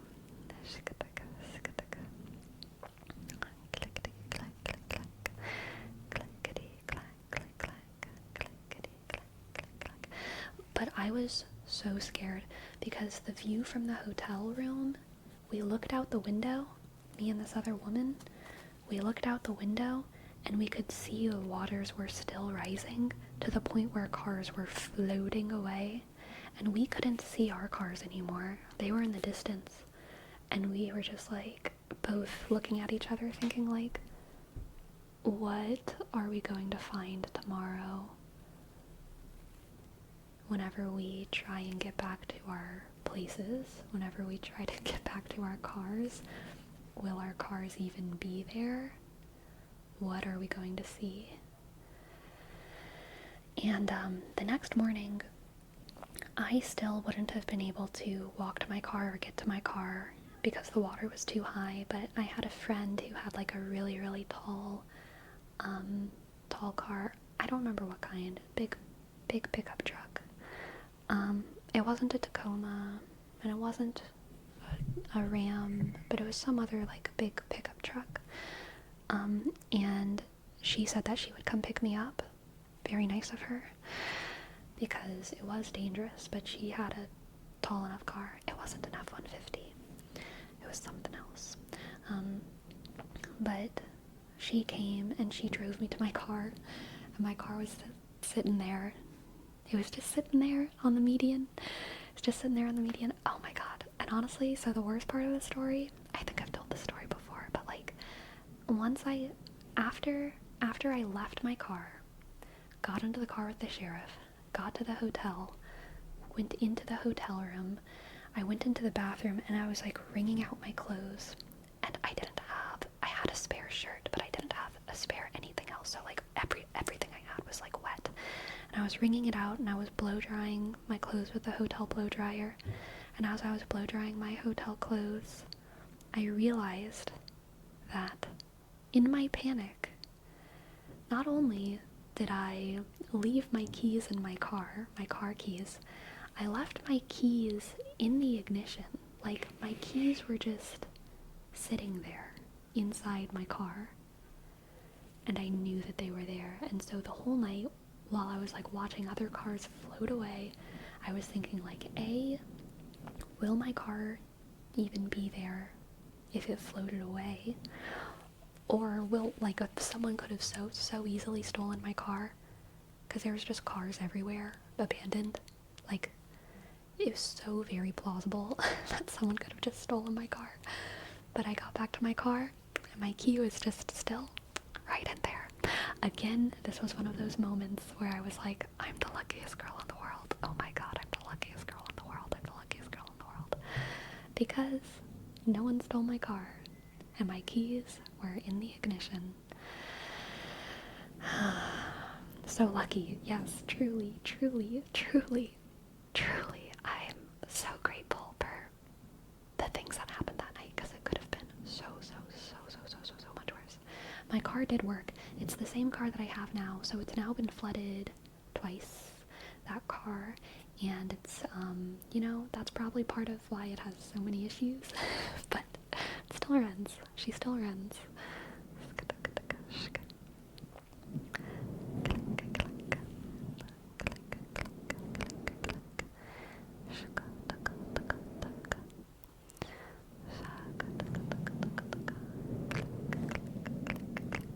Yeah, it does explain the mold.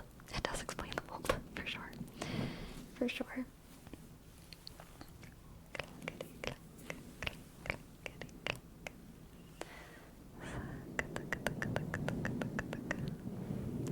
There's an emotional connection to that car now. It's been through so much with you.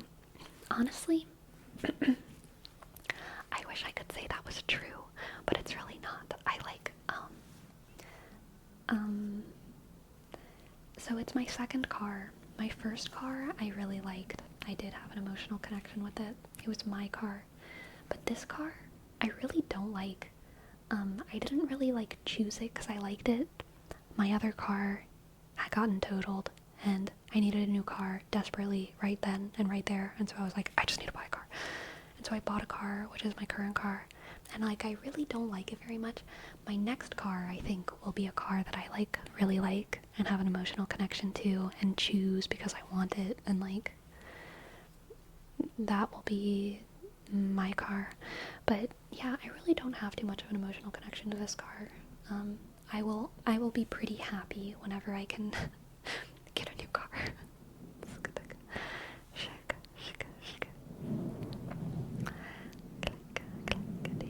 Hello Maria, hello Maria, hello Maria, hello Maria. What happened to your first car? It wasn't a very special story. Like, it technically got totaled, but it wasn't even that impressive. It just, radiator got busted. And, it was too bad. They couldn't fix it, and so I had to get a new car.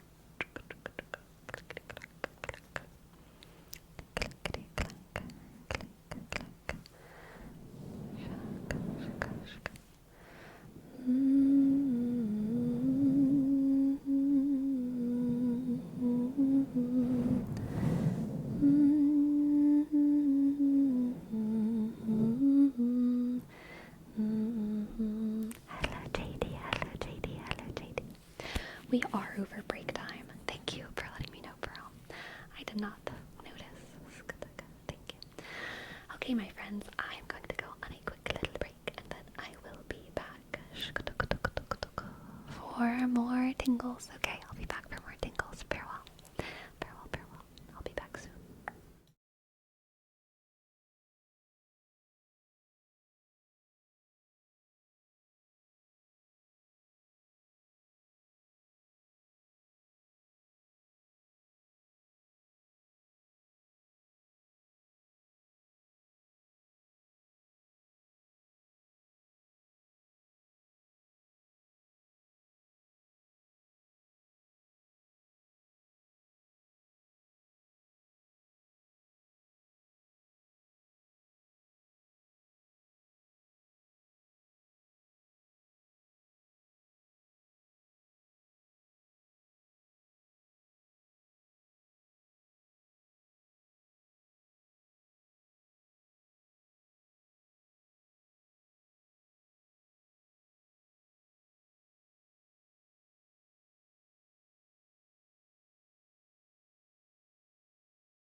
You gotta make your own kind of tingle.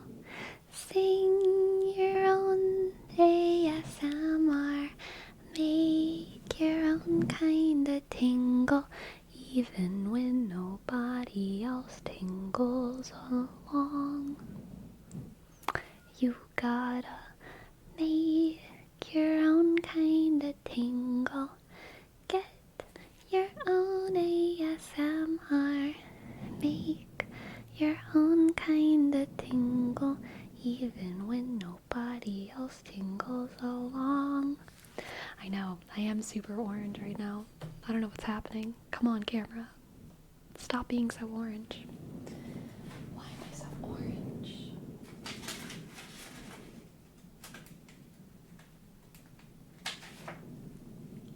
That's slightly better. Slightly better.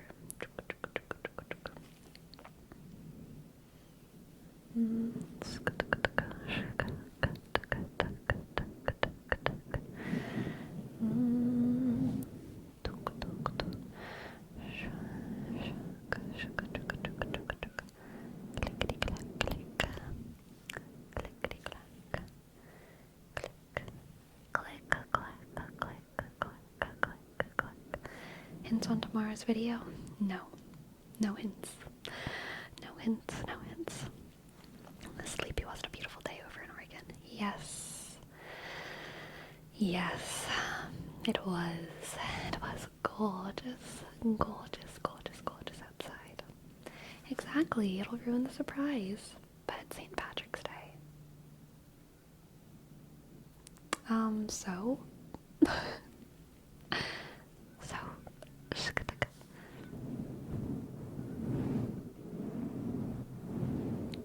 I should make a St. Patrick's Day themed video that's like gaslighting you into thinking that your paganism was already Christianity. You know what I mean? You've been Christian this whole time. You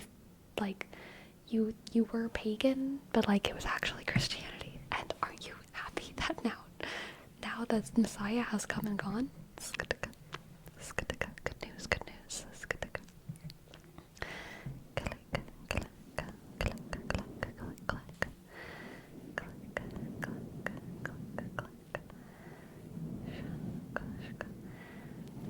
The Visigoths would hate that video.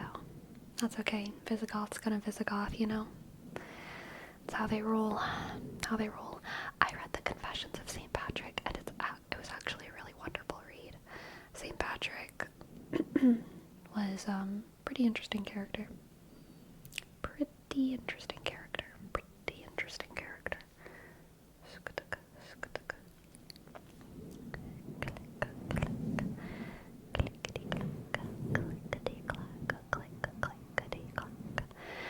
If today is St. Patrick's Day, does that mean today's cranberry hour will instead be clover hour? I'll consider it. I was not being sarcastic, Dolly Joel. I'm a St. Patrick, he was interesting.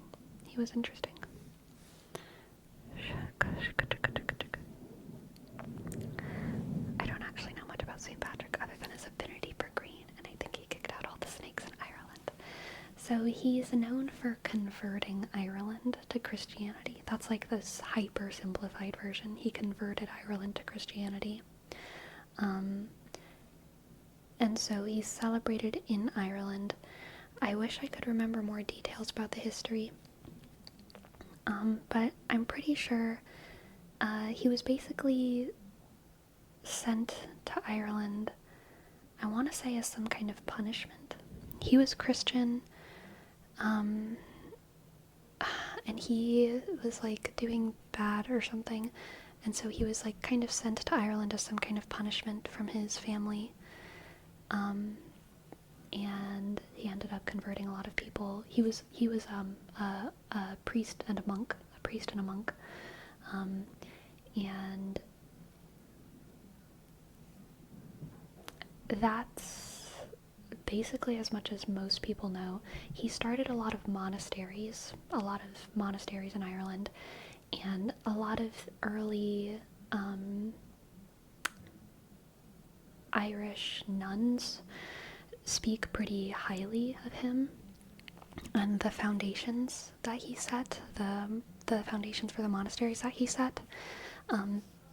Becoming a Catholic nun was like extremely countercultural at this point in Ireland's history, because the idea of like a woman removing herself from society to go live with other women in like a secluded area was like very crazy, very countercultural. But St. Patrick did start a ton of monasteries, so yeah, he helped the monastic movement reach Ireland today. And yeah, I mean, really, that was his major contribution. I think he's the patron saint of Ireland. But the Confessions of St. Patrick is exactly what it sounds like. It's like his life story, and I read it all in one day at the Baton Rouge Library, but I don't remember a lot of the details. I just remember that it was pretty moving. Like a lot of the early Catholic writers, he talks a lot about guilt. He has a lot of guilt that he's dealing with. Whenever he was younger, he had issues with violence and all kinds of other immoralities. So he's kind of like a like Augustinian character in that way. He was a very bad person until he like found God and turned good. And then after that, his life was one of dedication and devotion and blah blah blah blah blah. Classic Catholic guilt. Exactly.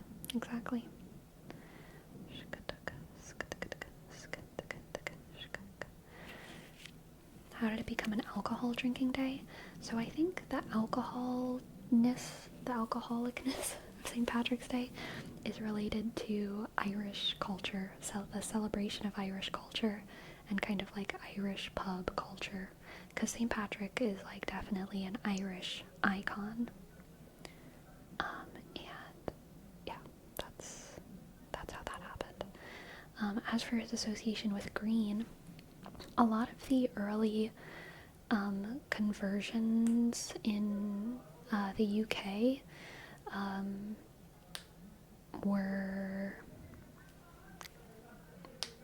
kind of done through the lens of the pagan culture that was there, where, I mean, kind of like I just jokingly said, the transition from paganism to Christianity and Catholicism, there were some like rough moments, I'm sure, but like overall it was actually a very, very peaceable transition. Something like the conversion of like South America or something, not peaceable, okay? Burning, killing, forcibly changing people's names, that was not like a pagan to Christian transition. That was at all happy or at all good. Very bad. But the conversion of the UK and Ireland as well, like, was pretty peaceable. A lot of the people there did understand the message as like good news.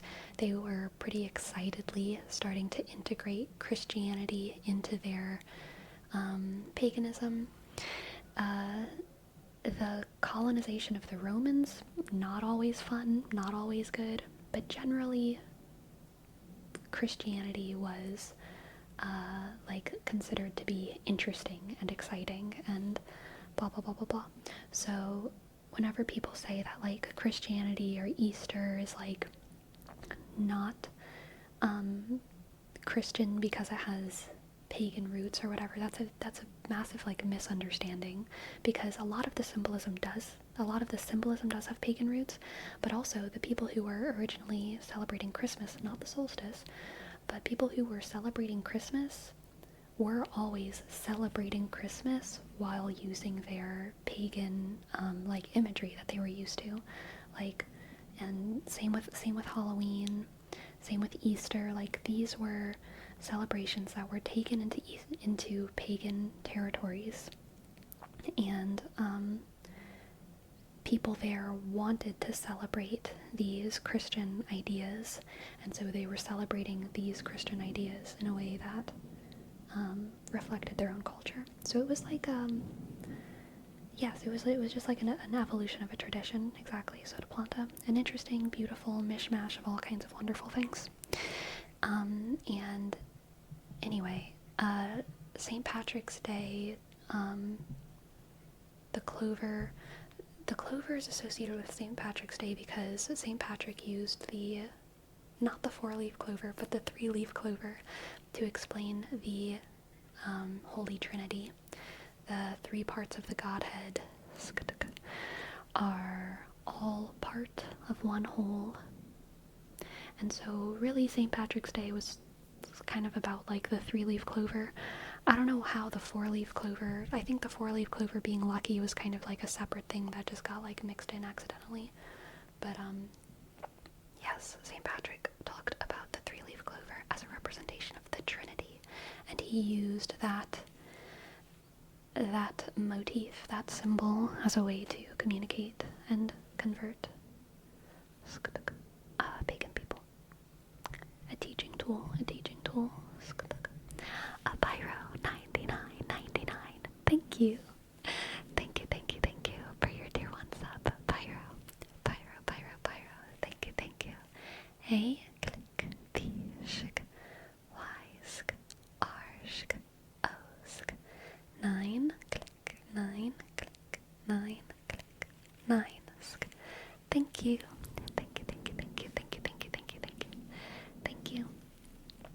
Anglo-Saxons were pagan at one point, right? Interesting question. So the Saxons who predated the Anglo-Saxons were almost certainly what we would call pagan.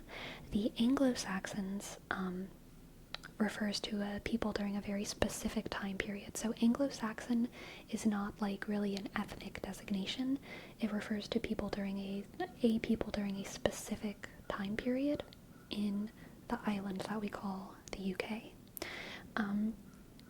And so the Anglo-Saxon people existed during the transition from like the sort of pagan druidic faith based religions into the Christian religions. So a lot of Anglo-Saxons were Christian. A lot of Anglo-Saxons were Jesus-believing Christians, because a lot of the Anglo-Saxons were monks and brothers and priests and nuns. But there was also a lot of Anglo-Saxons who were pagan. So they were both. They were mixed. Yeah. Stitch the Soul, thank you for your prime. Thank you, Stitch.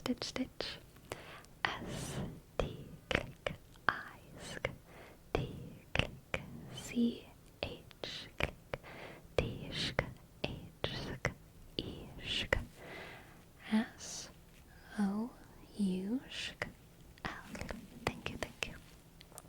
Christianity is probably overrepresented within the Anglo-Saxon corpus because most people who could read and write were Christian, because most people who could read and write were nuns and monks and priests. But the common folk writing, it was very rare to be a common person who could read and write.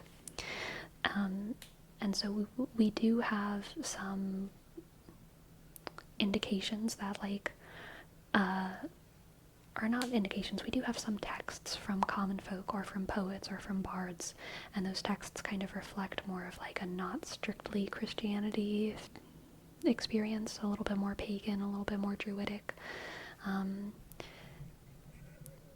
But yeah, like when it comes to the record of Anglo-Saxon people, the written record, it's very, very, very Christian. Very Christian.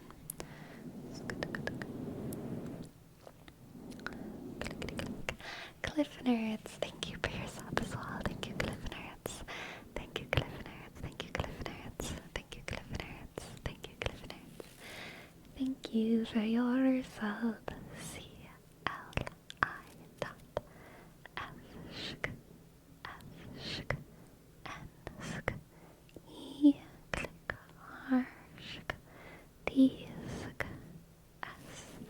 Thank you, Cliff Nerds. Thank you, Cliff Nerds. Good night, RJ. Good night, RJ.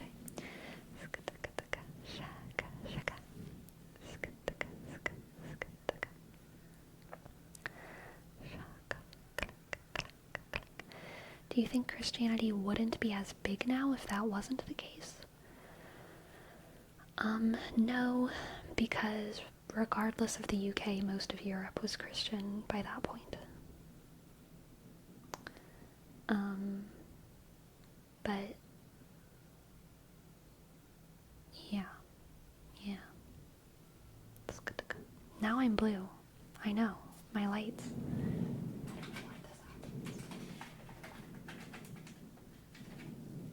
There we go. Now we're orange again.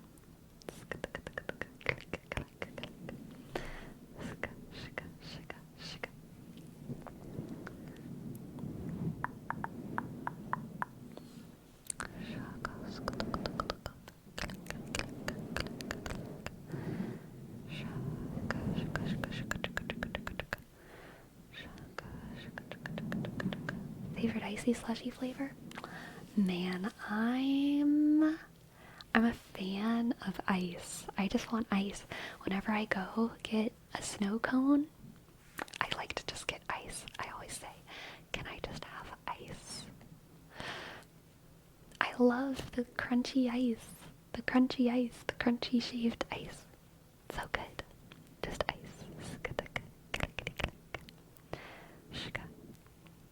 Are you an ice chewer? No. No. I'm talking about when you go to get a snow cone, you can just get ice, but the ice is all like food processed. So it's okay. It's okay to like crunch it.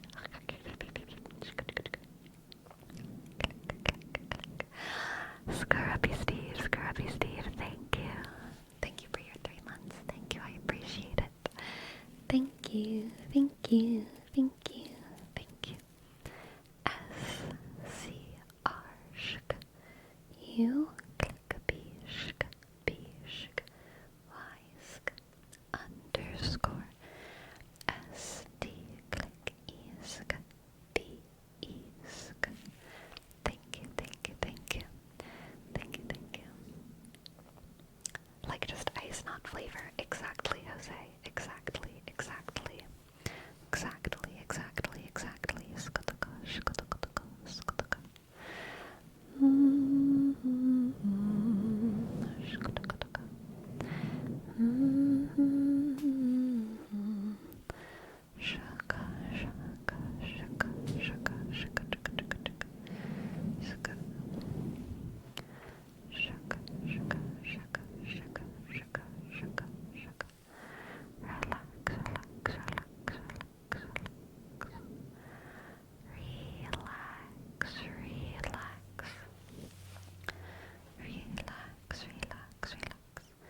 I remember going to the ice cream man back in Mexico and ordering raspas, shaved ice.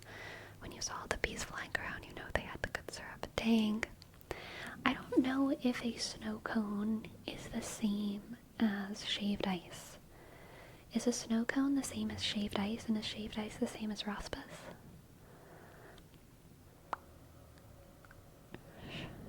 I think.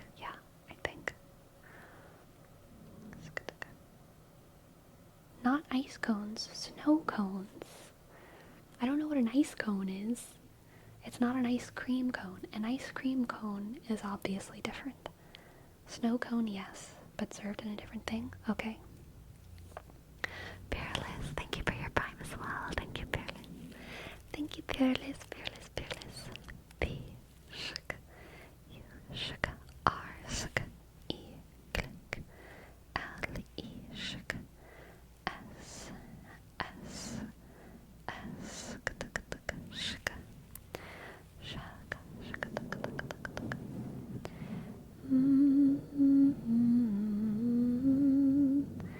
we call it a granizado,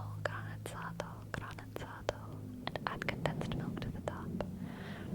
That is an available option for snow cones. Like whenever there used to be a couple snow cone stands near where I lived, and that was like something that the other kids would get. But I always just got ice. Also, just getting ice is free, you know? Just getting ice is free. my parents never, like, sent me to school with money, you know? Like, I went to school with, like, a bagged lunch, but, like, I don't know, other kids, they would just, like, get sent to school with, like, $5 or $10 or however much, and so they would go to the snow cone station and just, like, have money, and that always kind of blew my mind. But different families just have different things. But I was never, like, just sent into the world with money as a child, but I could always go to the snow cone stand and just get ice, and it also tasted really good. I preferred the flavor because it was just, like, fun to crunch on, and it didn't get weird, and, like, it was just fun and good, and ice. Hello, McJake, welcome in, McJake, welcome in. McJake, Jake, Jake, McJake, Jake, Jake. Jakey, Jake, McJake. Jake, Jake, McJake. Jake, Jake, McJake. McJake, McJake, McJake, McJake, McJake. Jake, Jake, McJake, Jake, Jake, McJake, Jake, Jake, McJake.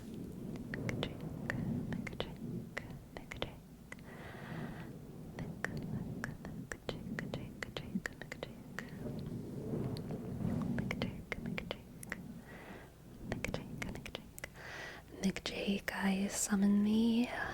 McJake, I summon thee. I summon thee. McJake, I summon thee. I summon thee. McJake, Jake, Jake, Jake, Jake, Jake, click, ace, cake, ish, McJake. I summon thee, McJake. I summon thee. I summon thee. I summon thee. I summon thee. Can I buy McJake at McDonald's? Good question. Good question.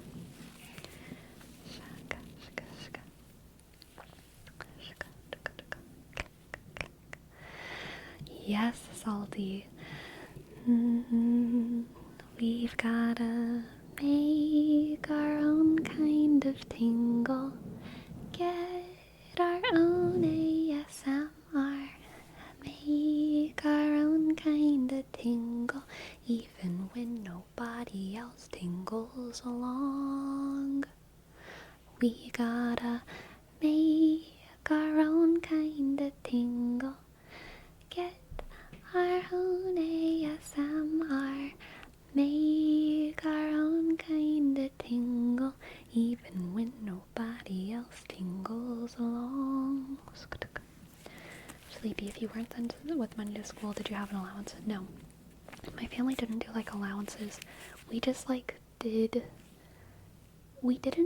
just did work. Like, we just did chores. We didn't get paid for it, which, honestly, like, I think was fine. I don't know. I can understand the idea of having an allowance, but I also, like, I think having an allowance there's a function for it. It's good for kids to, like, have money and, like, work for it and at a certain age, in a certain situation. But also, I feel like kids shouldn't expect to be rewarded for, like, doing your dishes and taking out the trash. There's something weird about that to me, and maybe it's just because I grew up without it, but, like, we just did those things because why would you not? I don't know. Like, we just made our beds and kept our rooms clean and sometimes helped out with dishes and trash and sweeping and whatever, because why would you not? But I don't know.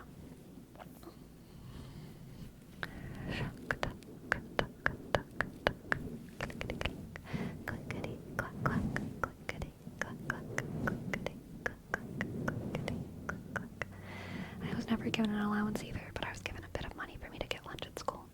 But I would save it in order to have money to go out with my friends. Let me tell you, as a boy, guy, you need the money to go out.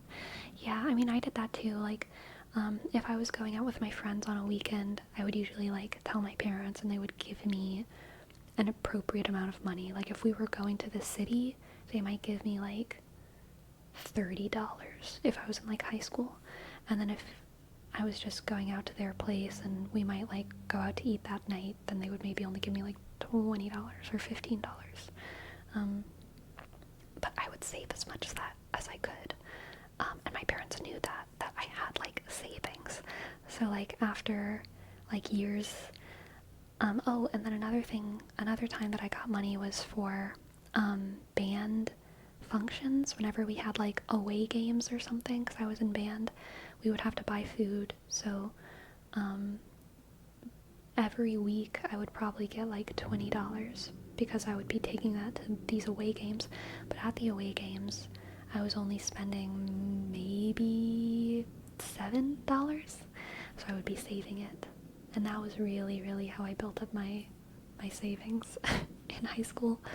And I remember, you know, having like eventually accumulated through birthdays and holidays and all of my away games and everything, having accumulated like $500. And I was going to buy, oh my god, this is so embarrassing. I was going to buy, finally, after so many years of saving, Rosetta Stone Japanese, because I wanted to learn Japanese because I was a fucking weeaboo. And because after having saved so dedicatedly for so long, my mom was like, now you know how to save, good job. So then she just got me the Japanese Rosetta Stone, I think for like my next birthday or Christmas. So then I just had $500 that I had been saving up. I had been saving up since like the middle of elementary school to accumulate this amount. And I didn't know what to do with it. Like, I was very happy to have the Japanese Rosetta Stone, but it also, just having it given to me, like, took my purpose away. I didn't know what to do. And, so I just kept it. I just kept it pretty much all the way until college. And in college, I used it for like, textbooks and clothes and, like, all this other stuff. Because I grew up in uniforms, so I didn't have clothes. I needed clothes. Because I had all been in a uniform my whole life. But yeah, there was like this very strange couple of years, I guess like sophomore, junior, senior year, where I had like $500 in cash, and I just never knew what to do with it. I do think I went to, it's called MechaCon in New Orleans, and I got some art there. I probably spent like $150 or something at MechaCon.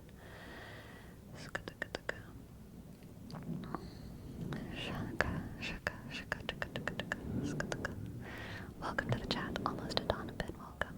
Miss Hollow Griffin, thank you for gifting us up. Thank you for gifting us up. Thank you.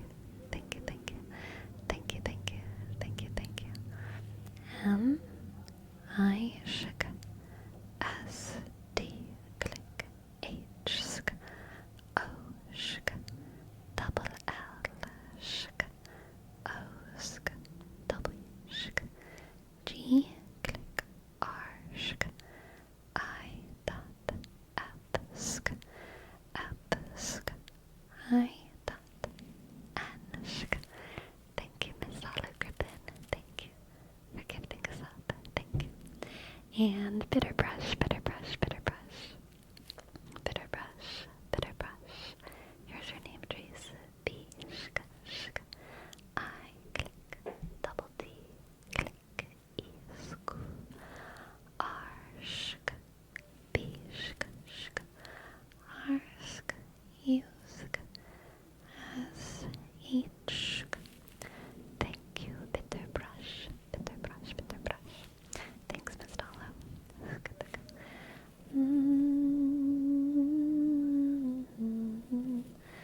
My mom would never give me money to go out.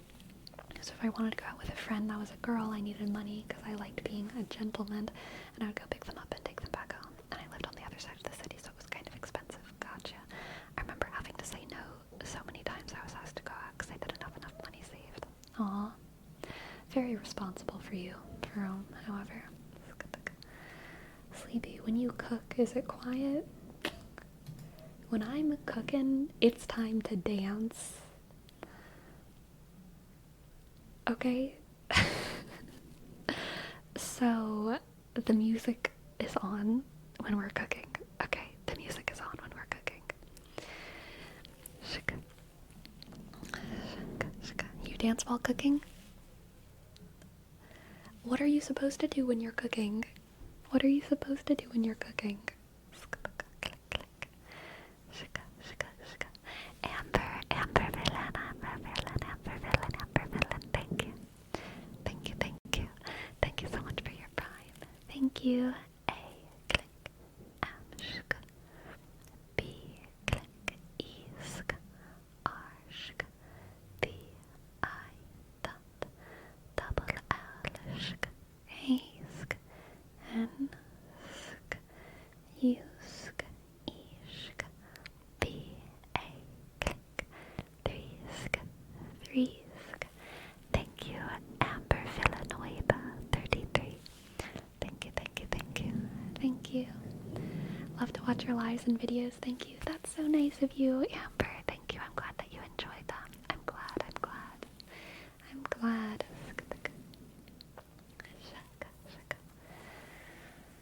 What about when you worked in the bakery? Would you be dancing with your headphones on? Yes. Yes.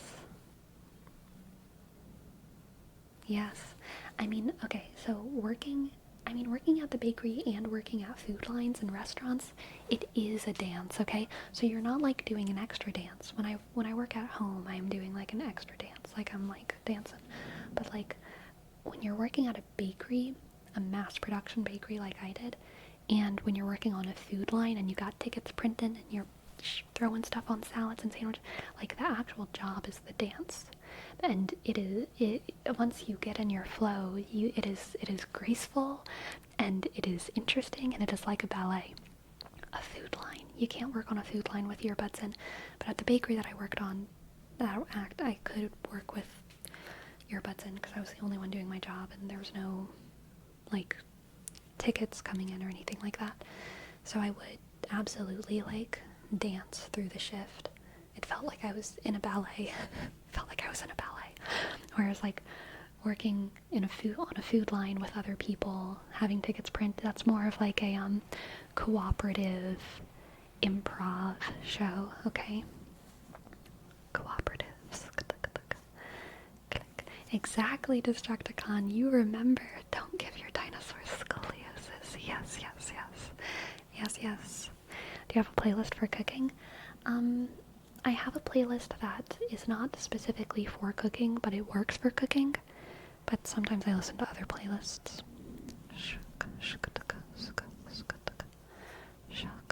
Hello, Patrick Kelly. Welcome in, welcome in. Welcome in, welcome in.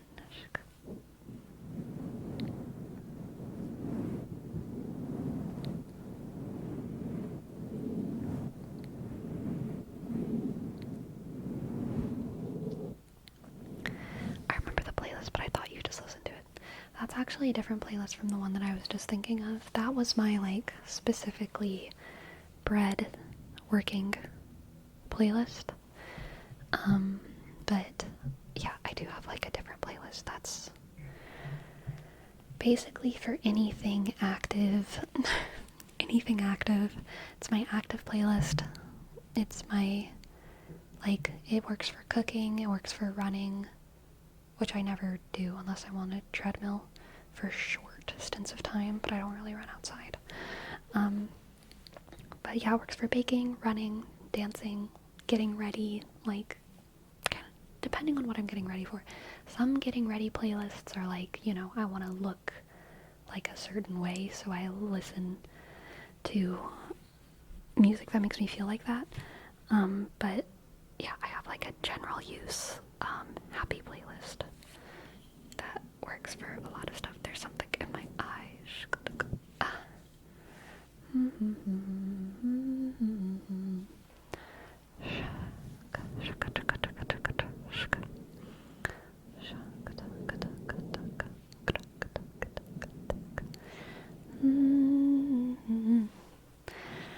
Destructicon, I did not pretend to be Kyrie. Oh my goodness.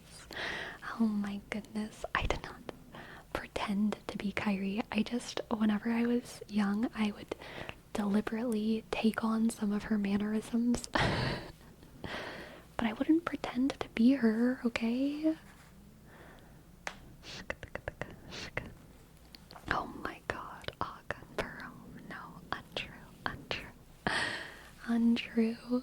Untrue.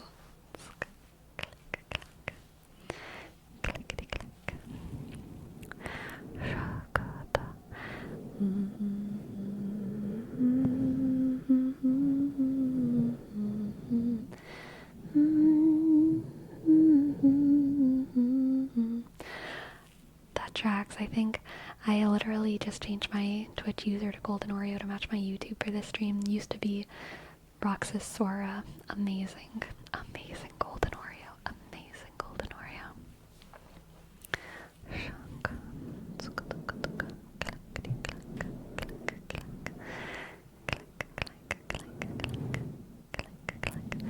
You just downloaded her personality and did copy paste until you found out Aqua existed. Also not true, okay? I was never gonna be an Aqua. I love Aqua, but Aqua is not the way I am. Like, Aqua's not my type, and I don't mean that as a type. I mean like typecasting. Like, Aqua's not who I am. I love Aqua. I love Aqua though. Not really Shion either.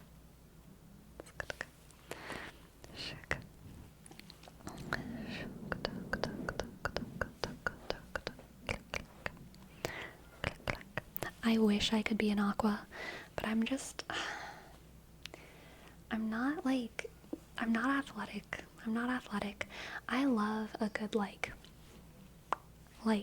ninja, elf, athletic, slicey, knifey, sword, hammer, power female fighter trope. I love it. I love it. I love my athletic girl bosses in media, but unfortunately, I am not ever going to be that. I must find my empowerment in other places. Unfortunately.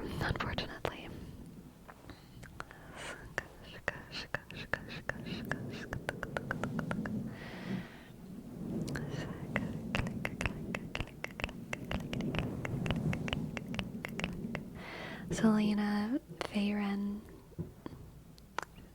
Finn Persona, yeah. I'm not that. I'm not that.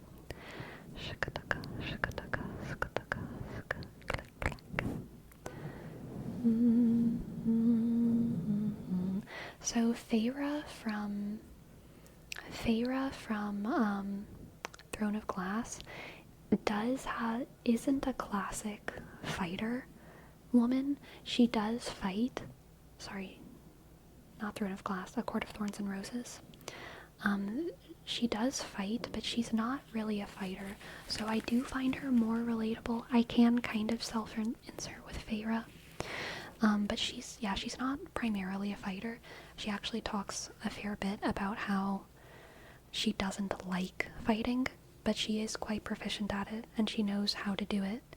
And especially later in the books, she does, like, take part in wars. But, like, her greatest strengths are not her combat ones. And she's mostly, like, she's an artist, primarily. She's, like, a painter. So, and that's, like, what she loves and where her heart is. And she's a creative. She's also invested in her relationships. She's not very cold. She doesn't have, like, this cold, strong exterior the same way Selena or Vin do. But she is a good ranger. But she knows how to be a ranger out of necessity. She had to hunt in order to, like, save her family. But she doesn't actually like it. She doesn't actually like it very much. So I can self-insert with her. But really, I mean, I haven't finished Throne of Glass, but I feel like I kind of relate to Elena maybe a little bit more. Maybe. Elena, well, honestly, Feyre a little bit. Feyre, Elena, if Feyre and Elena could mix together.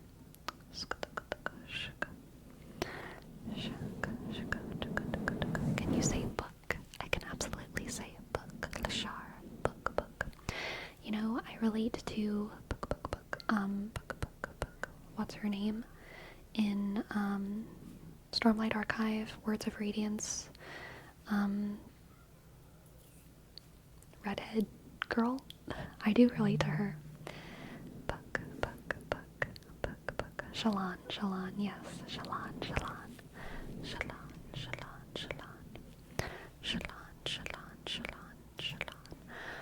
Buck.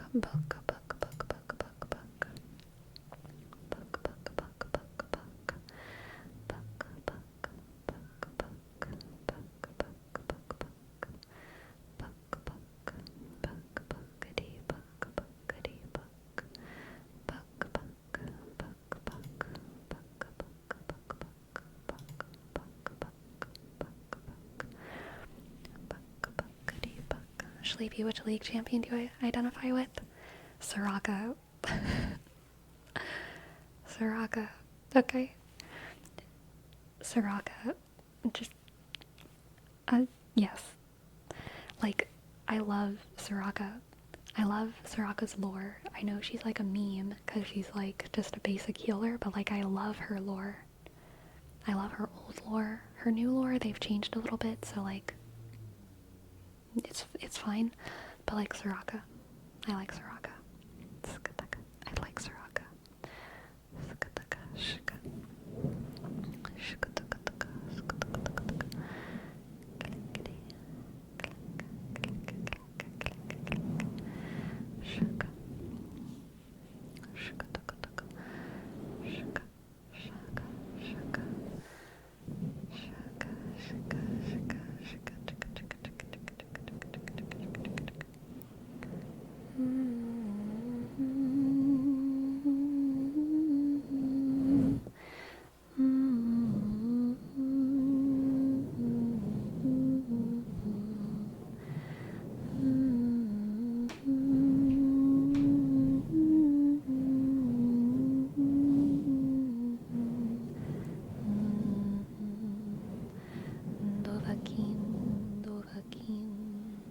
Hey, focus. 6. Focus. And focus. And focus. And focus. And focus. Focus.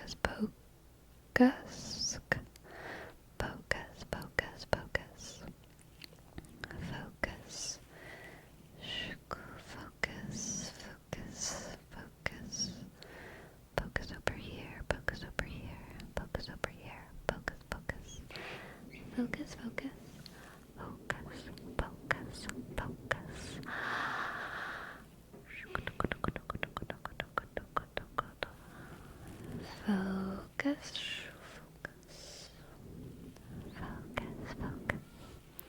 Are there any donuts? Focus. Welcome in. Focusy. Focus.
Class, listen up.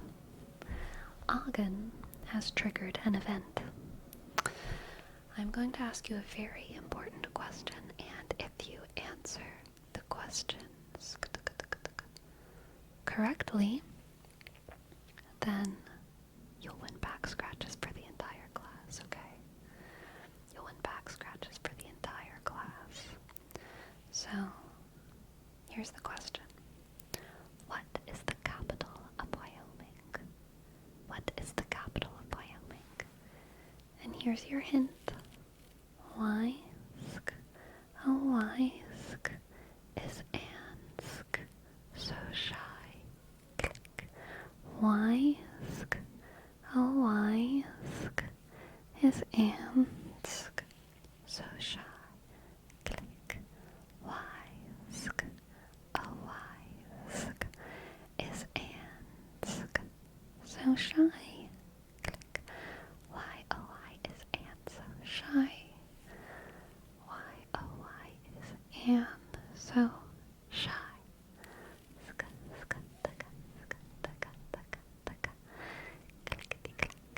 Green Ninja, OJ Toothpaste, Ogden, Patrick Kelly, Xerxes, Jose, Kisley, Dolly, Joel, Soda Planta, Nova, Mick Jake, KFC, Serbia, Ferome, Sora, CEO, Click, Runewood, Dolly, Joel, very good. You've won back scratches for everyone. You've won back scratches for everyone. You've won back scratches for everyone. Scratch, scratch, scratch, scratch, scratch, scratch. Scratch, scratch, scratch, scratch, scratch, scratch, scratch, scratch. Scratch, scratch. Scratch, scratch, scratch, scratch, scratch. Scratch, scratch, scratch, scratch, scratch. Scratch, scratch, scratch, scratch, scratch, scratch, scratch. Scratch, scratch, scratch, scratch, scratch, scratch, scratch, scratch, scratch, scratch. Scratch, scratch, scratch, scratch, scratch, scratch, scratch, scratch, scratch, scratch, scratch, scratch. Scratchity scratch, scratch, scratch, scratch, scratch, scratch, scratch, scratch, clickety click, scratch. Good job, everyone. Good job, good job. Sleepy, have you been moving around your shoulder to get some blood flow into it? Yes, I have been. And moving around my shoulder is actually pretty easy. I just can't extend my arm, and depending on what position the rest of my arm is, I can't do this. Like, if I were to do like that, that's pretty painful. But if I move this a little bit further in, then I can do that. Okay? So like in the sling, I can move like this much. But I get less mobility if I move it around more. But yeah, I do like this. I stir the pot with my shoulder, because this hinge point is the one that's not working. So yeah, I move my shoulder around a good bit, and I test my mobility a little bit every day. For sure. And like, it feels really good to stretch.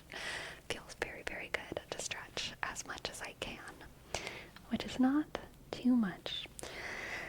But I take every bit of stretch that I can. Every bit of stretch that I can. Click. Is the arm still green? Yes. It is still green. Actually, I was expecting the arm to get less green, but the green is extending. the green used to be like just kind of around here, but I feel like now the bruise has extended all the way up to like there. It's pretty gnarly. Pretty gnarly. I am becoming broccoli. It's true.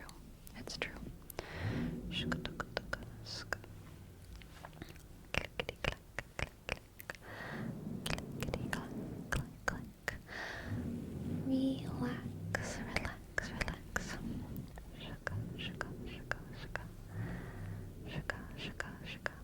How did your arm become green? Roller skating. I fell. I fell when I was roller skating, and I sprained it. Exactly, Destructicon knows. I was fighting a bear while roller skating. Sleepy, when your arm fully heals, you'll probably be able to throw a baseball real good. Hopefully. Hopefully. Hopefully. Roller skated too close to the sun. Really, truly. Really, truly. Avalani. Really, truly. It's okay, though.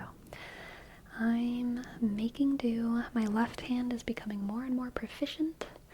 I'm starting to identify with my sling, alright? It's like, here I am in my sling. I'm the sling girl.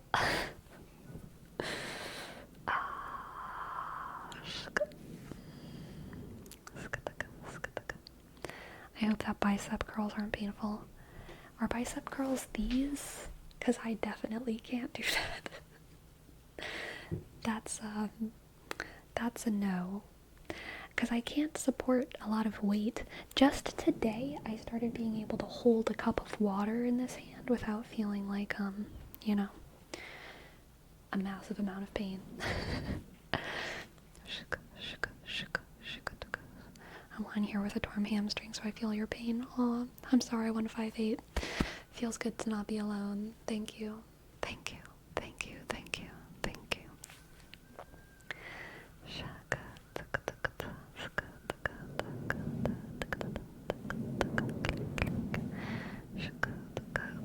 Slings are cool. It means you're tough.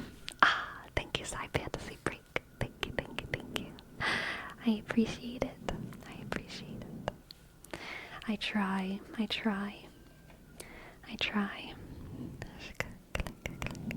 Have you practiced writing with the left hand in the meanwhile? No. I mean, yes, but no. It's not happening. The left hand, I'm not training myself to be ambidextrous, okay? There's some things my left hand will not be able to do. Writing well is one of them. I've tried. I'd rather go through the pain of writing with my right hand than try to write anything with my left hand. It's just not happening. Yeah, I re-injured my lower back a few weeks ago. We're all broken here. Thank you. Thank you. Thank you for your relatability, Avalani.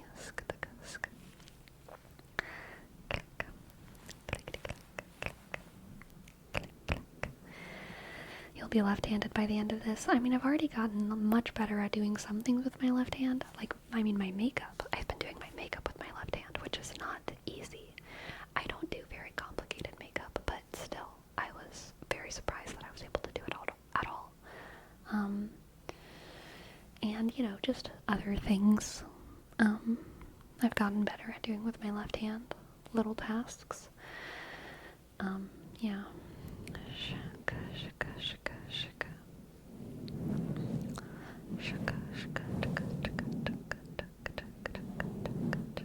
I love getting older and just having things break more easily and for longer. Yeah. I feel like so many people in my life right now have injuries. A lot of people in my family have majorly debilitating body injuries right now. It's like we're all just going through it.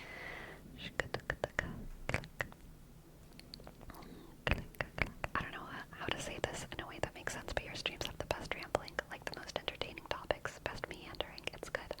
Aw, Quagmire's Kitchen. Thank you. I appreciate that. Can you peel potatoes? No.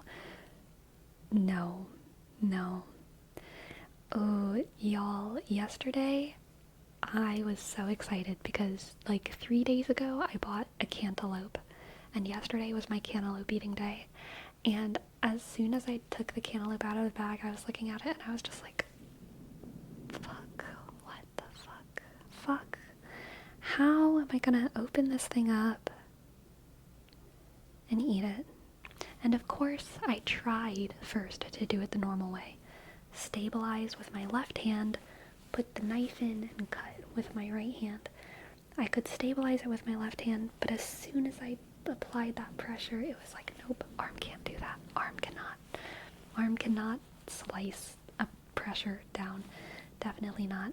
And so I instead like stabilized it with my whole arm kind of and cut it with my left hand, which was really, really difficult. I like stabilized it kind of against my stomach and I was cutting.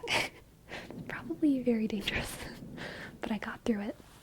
And then I had 2 cantaloupe halves and I had to scoop out the seeds. And I scooped them with my left hand, but it was the messiest thing in the world because I'm so used to like having a nice, clean, right-handed scoop the seeds out. But I couldn't. So it was like, it took like 10 scoops and getting these seeds out and throwing them in the trash. And then, yeah, again, it almost was, okay? It almost was. And then I had my 2 cantaloupe halves, and usually when I eat a cantaloupe, I hold it, I kind of stabilize it with my left hand, and then I have my spoon in my right hand, and I scoop it out, and I eat the pieces. But I can't scoop I don't have enough strength to scoop my cantaloupe innards. So I figured out a specific hand angle with my right arm where I could stabilize it without it hurting and scoop with my left hand, but my left hand cannot scoop as gingerly and with such temperance as my right when it's in good condition.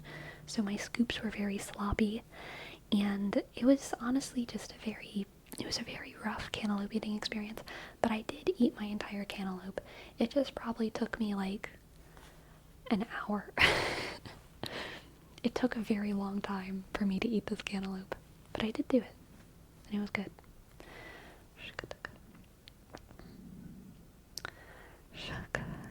Sleepy, we call this character progression. Now that you've learned, you will never insult left-handed people again. It's true. It's true. It's true. I got a bloody nose last week, and now that one nostril will not stop opening up at the least opportune of time. I'm so sorry, Sci Fantasy Freak. I'm so sorry. How big was the cantaloupe in question? I'm, like, like that big. That big. These days you're eating with your left hand too. I don't miss my mouth, but I do have to be more careful. But like generally eating oatmeal or whatever with my left hand is fine. Yeah, that's not too much of an issue.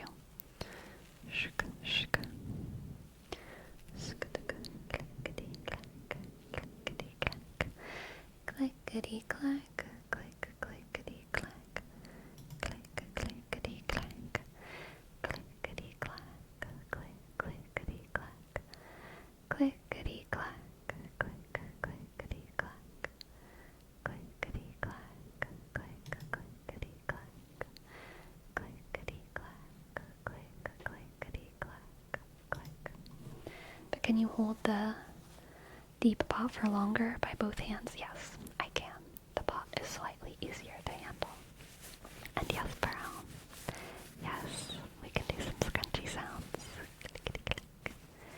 Scrunchy, scrunchy, scrunchy, scrunchy, scrunchy, scrunchy, scrunchy, scrunchy. Tension and release. Tension and release. Tension and release. Tension, release. Tension, tension, tension, tension, tension, tension, tension, and release. Click, clack, click, click, click, click. Clickety clack, clickety clack, clickety clack, clickety clack,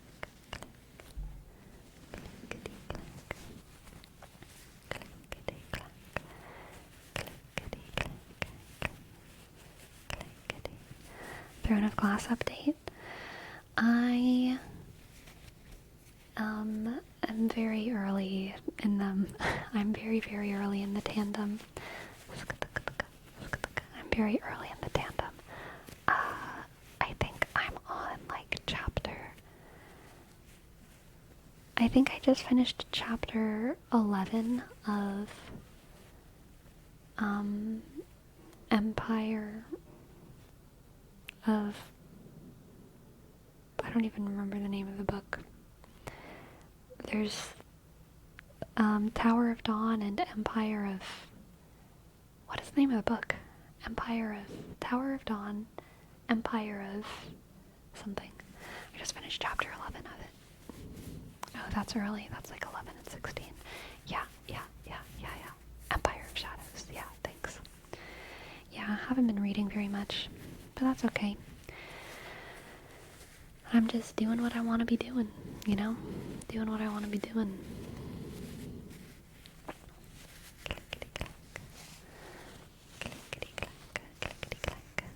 Yes, good night, Mark. Good night, Mark. Thank you for stopping by.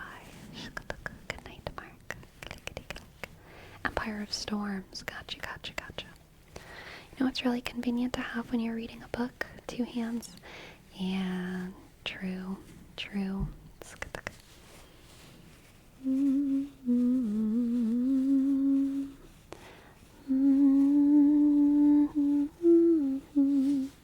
How's Sleepy doing? Sleepy's doing good. Welcome, JC, welcome. How are you doing?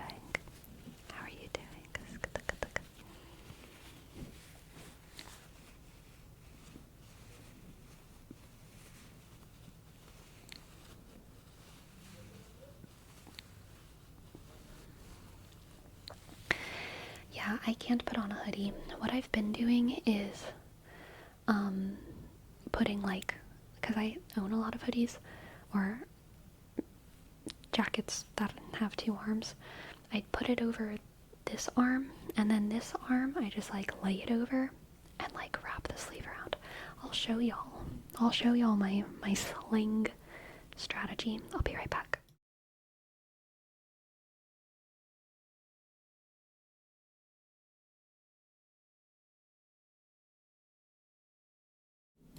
Okay, this is like my favorite very light jacket, and so this is what I do for most jackets or hoodies.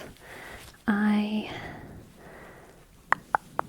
weasel this arm in, and then I kind of have to like get the other side, which is kind of hard to reach sometimes.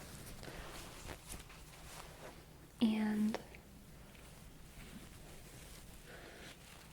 get my hair out of it. I kind of just do like this, and then I take the arm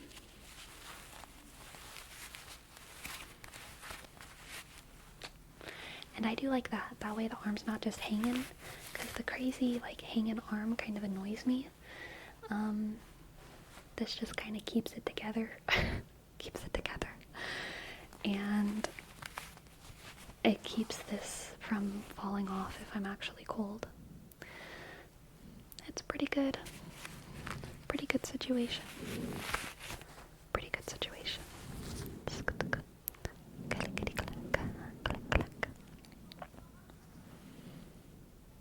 You look like an anime protagonist after they had a battle with a big bat like that. Heck yeah. I'm about it.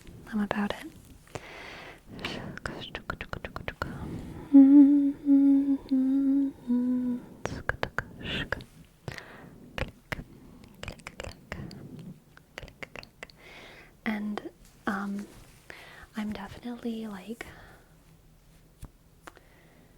I like things that don't have sleeves right now because they're a lot easier to put on.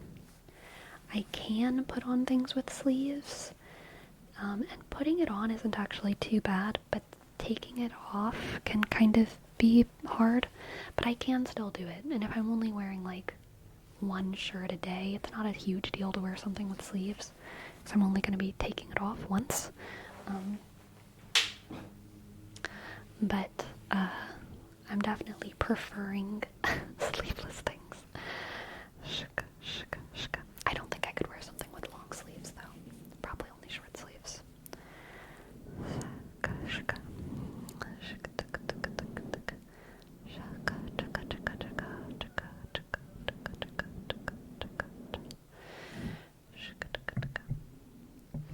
you were still using the sling when you were using the members, when you were... Wait. Yes, I was. Yes, I was. Shaka, shaka, shaka. Click, click. Shaka, click, click. I think if you wear long sleeves, that's just extra pain for no gain. Yeah, I think so too. The sling forum. Sling. Sling. Sling, sling, sling. Shka, shka. Sling, sling, sling, sling. The onesie looking thing? Oh yeah. Overalls? Overalls? Overalls. Overalls. Overalls. Overalls. Overalls. Overalls. Shka. In what position do you sleep so your arm doesn't hurt? I sleep on my back, mostly. Or I sleep on this, like, on this side, like this. So that this one's just kind of hanging out. Click, click.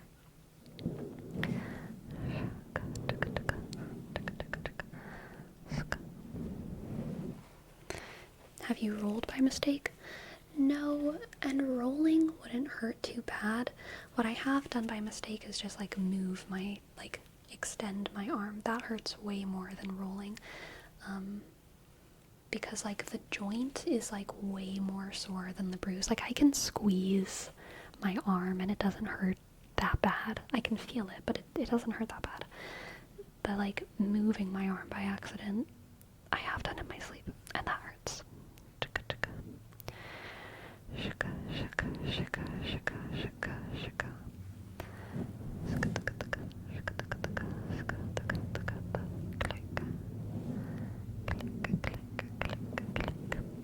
Sleepy, I heard somewhere that you like to sleep face down on your pillow. Untrue. Where have you heard such a thing? Where have you heard such a thing? Hello, Grims. Hello, Grims. Grims, Grims, Grims, Grims, Grims. Hello, hello, hello. Hello, hello, hello. Shaka. Shaka.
There was one conversation where they edited AD and Clay's conversation mid-talk, and you can see Clay's fingers duplicate from them pasting footage on top. They basically fabricated conversation.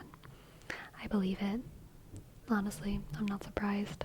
I'm not surprised. I'm not surprised.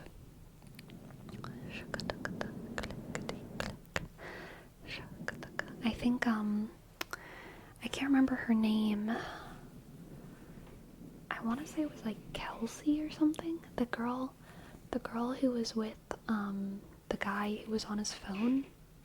the girl who was with the guy who was on his phone, I can't remember his name, but she said after the fact in interviews that, like, the phone was not an issue. Lauren and Kenneth, yes, Lauren and Kenneth. Lauren said that, like, his phone use wasn't, like, truly wasn't an issue. It was an issue that he wasn't very present with her, but, like, the phone specifically was not an issue, and they definitely, like, from her point of view, exaggerated the phone use as, like, a thing that specifically hurt their relationship. Whereas from her perspective, it was just kind of more of a general lack of presentness and prioritizing other people and other stuff too much.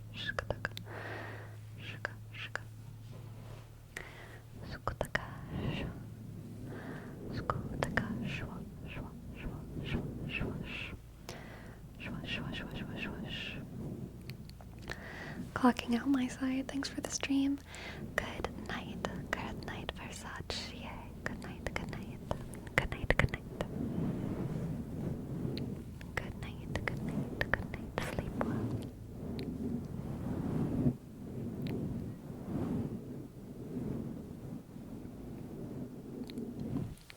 Yeah, that's what I heard as well, Destructicon.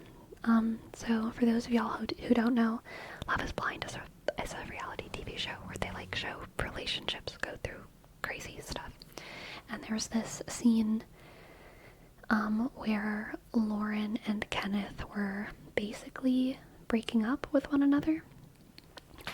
And in that scene, Kenneth's behavior was very cold and very stilted and weird. It seemed like he didn't care. It seemed like he was looking for an out. It seemed like he was trying to get her to break up with him. And he wasn't being very responsive. And so he was kind of reasonably getting quite a bit of flack for his behavior in this scene. But it came out later that even though that couple had broken up for reasons depicted within that scene, what had actually happened was they broke up while the cameras weren't there. And so the producers asked them to reenact it. And Kenneth is just, like, a horrible actor who didn't want to, like, reenact his own breakup, which is, like, super fair. And so he was just awkward. Whereas Lauren, she was a little bit better at it, but also still very uncomfortable. But yeah, it made it make a lot more sense. It made a lot more sense that that's why he was being weird in that scene. Yeah, truly, Noggin. Very sad. Can you imagine, like, breaking up with someone who you think you're gonna marry, and then, like, the producers are like, do it again? Frickin' rough. On Netflix, yes. LOL, do it, but with more drama. Exactly.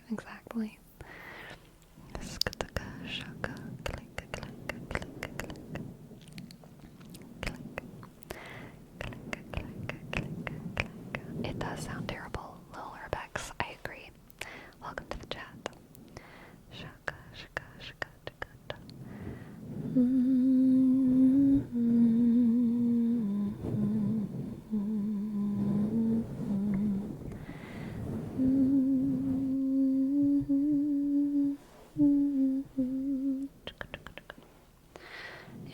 Is the season over yet? Yes. If so, are you still considering making a video about it? Probably not. Like, I don't know. Probably not. It's almost like, it's exhausting to think about, like, remembering all the details. It could be fun, but I don't know. I'd have to be in a particular mood.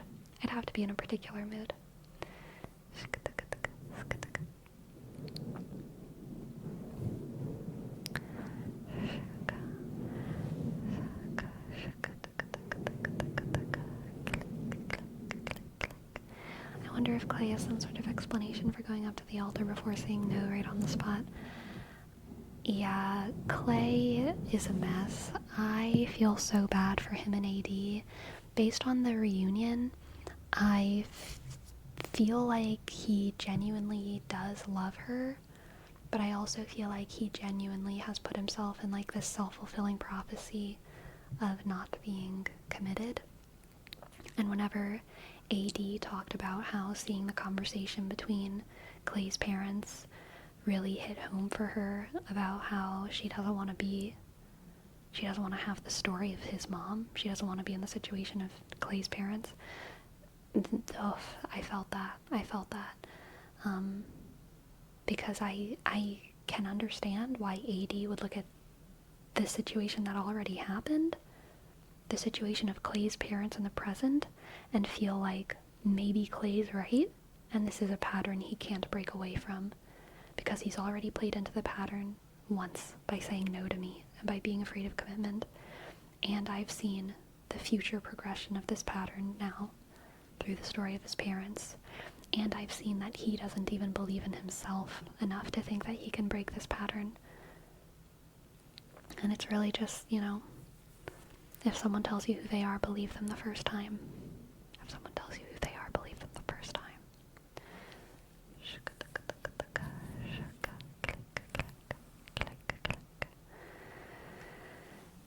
Yeah, exactly, Destructicon. He was clearly very affected by not even just the divorce of his parents, but like by their whole story, by presumably the unfaithfulness of his dad towards his mom, and also by her dedication to stick with him through so many hard years of that.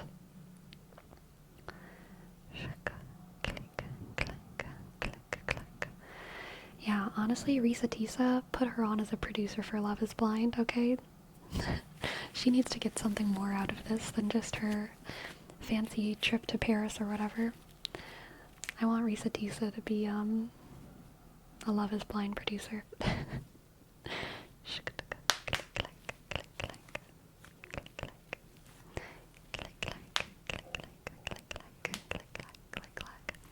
You know what? I want Risa Tisa to be in charge of the background checks.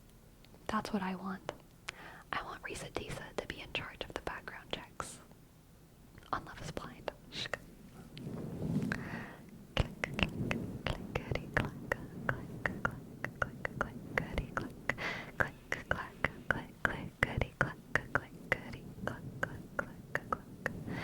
That reminds me of the topic we talked about the other day about fighting to make something beautiful. Do you think that's a scenario that could or should be fought in? Meaning about somebody being unfaithful? It depends. Depends on the person, depends on both people, depends on the person that was in the unfaithfulness. It depends. There's too many variables. Some relationships recover from cheating. Like that's just the way it is. Many relationships recover from cheating. Many don't. It depends on the people involved. Depends on the people involved.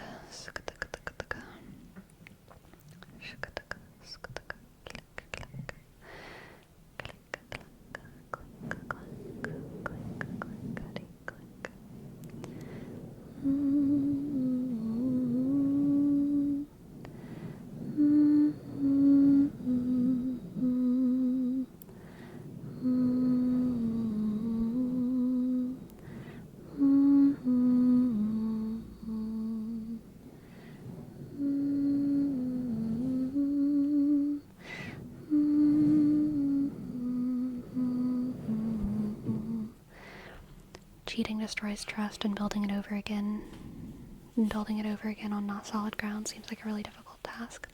It is a difficult task, but it's one that some people have done before. Like, I can't deny the reality that some relationships do recover.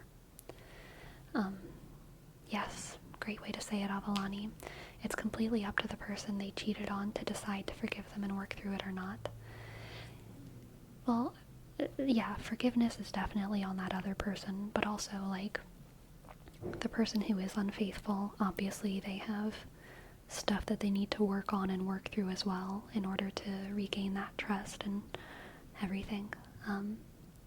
But it's possible. It's possible. Like life is long. Life is freaking long. If you are in a relationship in your 20s,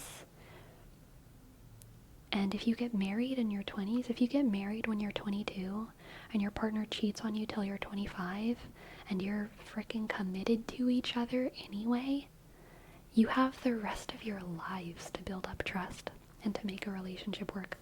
You also are totally entitled to say, I don't want to spend the rest of my life working on a relationship that has such a deep wound. I'd rather just like start working on another relationship. That's also fine.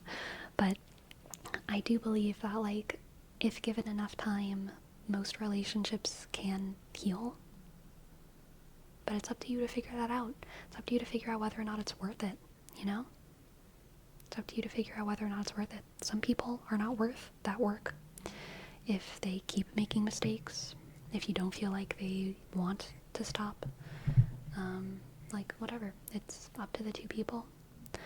It's up to the two people, and yeah, depends.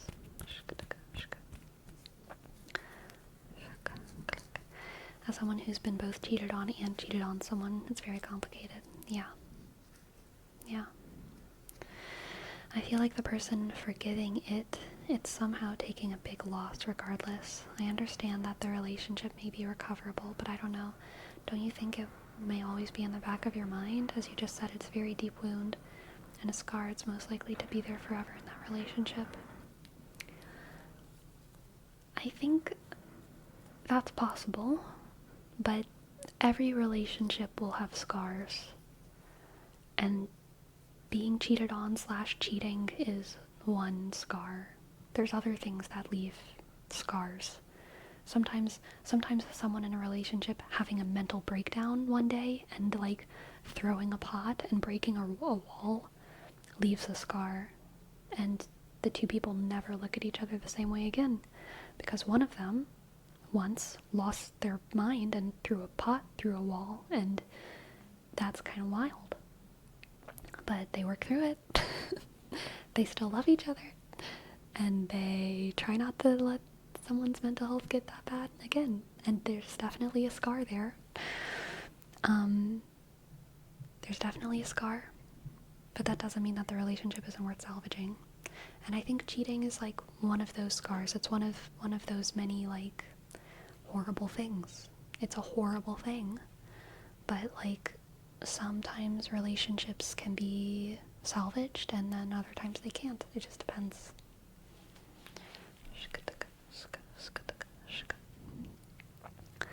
I mean, I don't have much experience, but I'd say if you want to give them a chance, cool. But if they cheat a second time, you gotta just go. Yeah. I mean, so like, yeah. There's also like a lot of complicated things. Like, what if you get together when you're 20? No, make it even younger. You start your relationship when you're 18. They cheat when you're 19. They're like, I'm sorry, I'm a dumb 19-year-old. I'm so sorry, I'm literally never going to do it again. You stay together, you work through it. You get married when you're 23. They are loyal, they are faithful. You have kids, your kids go to school, your kids are in high school. You are 46 now, you and your partner, and then they cheat on you. And they've technically cheated twice, but there's like 20 years in between it. And a marriage and kids. It's a complicated situation. Maybe you stay with that person. Maybe you stay with that person and you forgive them, even though it's technically the second time.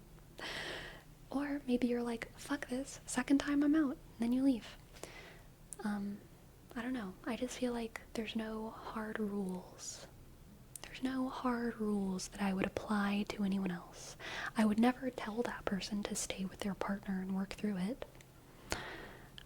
I would never tell that person to leave their partner. I mean, if I knew them, I might give them personalized advice. But like, if this is just a hypothetical, like I don't know anything about what I just said, I wouldn't know whether to tell them like the right decision is to stay or leave. I wouldn't know whether or not to tell them that. It just depends on the people. Depends on their situation, and they gotta figure it out for themselves.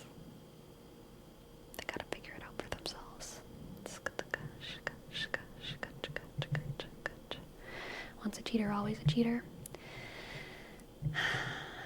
I think some people marry cheaters. You know, like some people like consent to be cheated on. Some people are like, hey, I know this person's a cheater. I'm gonna marry them. I'm gonna trust they're gonna stay with me even though they're cheating. Sometimes people know that they're with a cheater and they're committed to a cheater. You know? And they commit to their trust being broken. It's not like a poly thing. That's not what I'm saying. Some people know that they are with someone who will lie to them. And they are just like, I love this person. I like this person. I want to be with this person. So that's all there is. So, I don't know. It's complicated. It's complicated.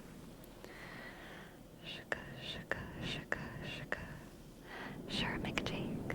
Do you mean like this? The background. Ocean waves.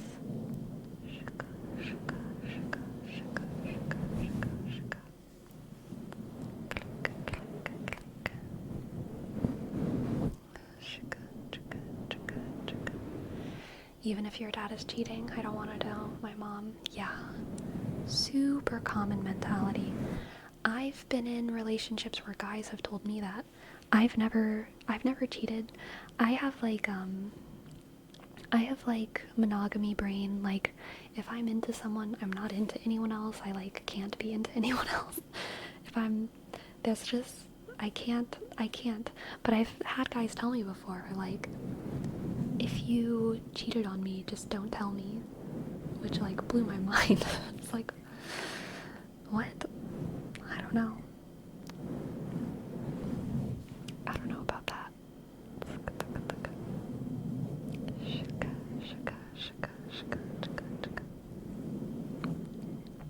My dad has cheated multiple times and my mom doesn't even want to know about it.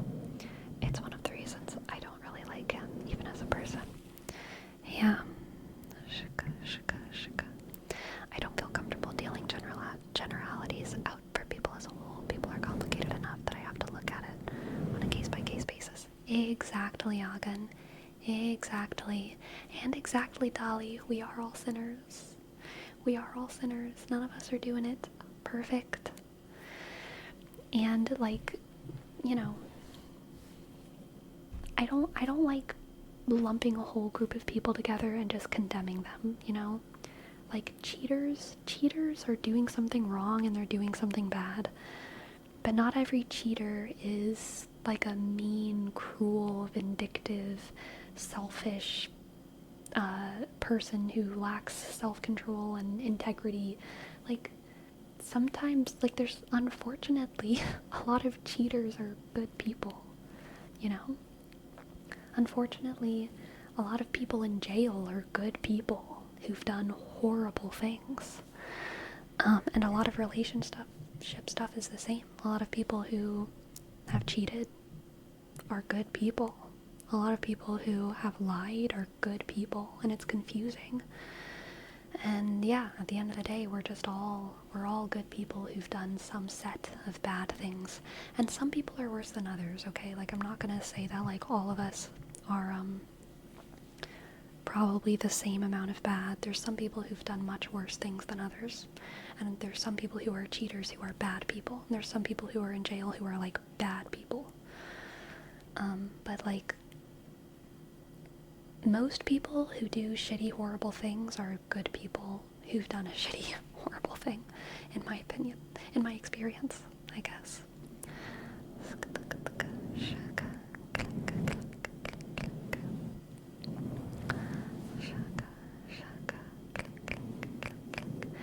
I'm gonna be honest here. When I was born, my father cheated on my mom, and she left his ass immediately, and so that mentality of that shit doesn't go, and holding myself to a decent standard. Yeah. Super fair, McJake. Super fair. There are a lot of monogamous people who are bad people. Oh my god, so true. There's a lot of people who have never cheated who are very bad people. Okay. Not every murderer is a cheater. Not every murderer would cheat on their wife. Okay?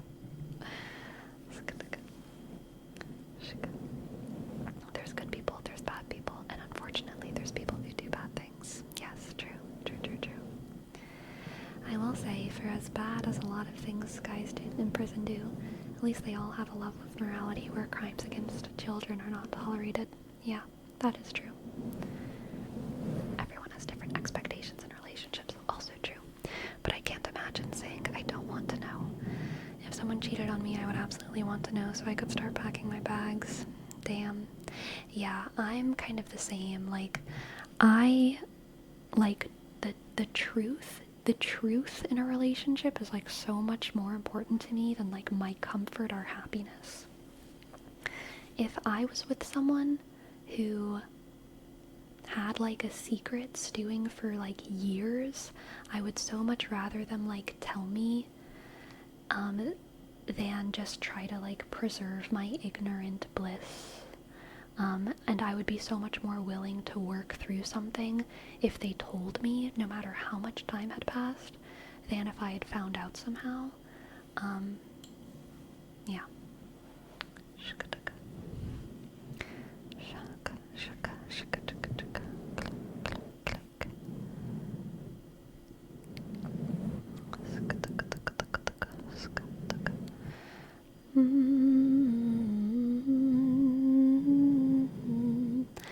Goodbye, Circes. Goodbye, Circes. I hope you have a good rest. Sorry for the heavy topic.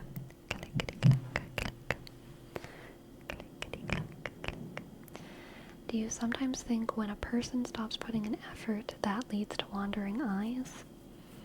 I think so many things could lead to that, so I don't know. Sure, like it's possible, but like, I don't think it's a good reason. Yes, true Destructicon, a lot of people don't know how to deliver bad news, so they just keep the guilt inside while it eats at them, and they sabotage. Yep. Truth no matter the cost, great way to live, TBH. Yeah, and like, for real, it comes from experience. As a child, and as an adolescent, and as a young adult, I had so many secrets.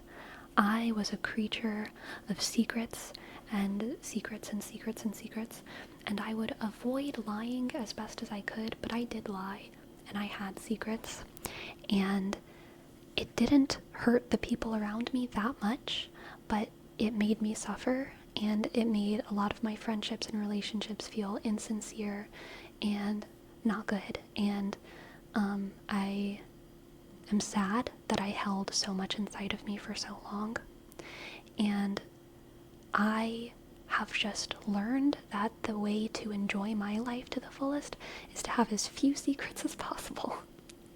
I do not like having secrets. I do not like having to hide things, especially in like my real life in the world. I've realized that it takes so much joy away from me. And if I'm ever in a relationship with someone, like, the idea that they would ever have to go through the kind of frustration and like suffering that I went through whenever I was having so many secrets makes me sad, like, because it's isolating and it's scary and it's lonely, and like, I don't want to ever be with someone and make them feel the way I felt whenever I was younger and when I felt like I needed to have secrets from everyone. It doesn't feel good to have secrets, and so no matter how shitty those secrets are, I'd so much rather my partner be able to trust that I can handle the truth, the truth of who they are, the truth of what they do. I don't want anyone to feel like they have to have secrets. I hate secrets. They're bad for the person. They're just bad for the person. And I care about the people I'm with. So I don't want them to have secrets, because it will hurt them. It will hurt them. I don't like that. Suya, thank you. Thank you for your sub, Suya. Thank you for your 7 months. Thank you. Thank you, Suya. S U click Y sh A sk ___ 2 Thank you. Thank you, thank you, thank you, thank you. Thank you, Suya. Thank you, Suya. Secrets can hurt you so much more, but sometimes it's just that the thing isn't all that important. Exactly. People lie for a whole bunch of different reasons. Those reasons don't all hold the same moral value and weight. True. Yeah. It doesn't feel good to keep things to yourself. It's very isolating. Yes. Yeah,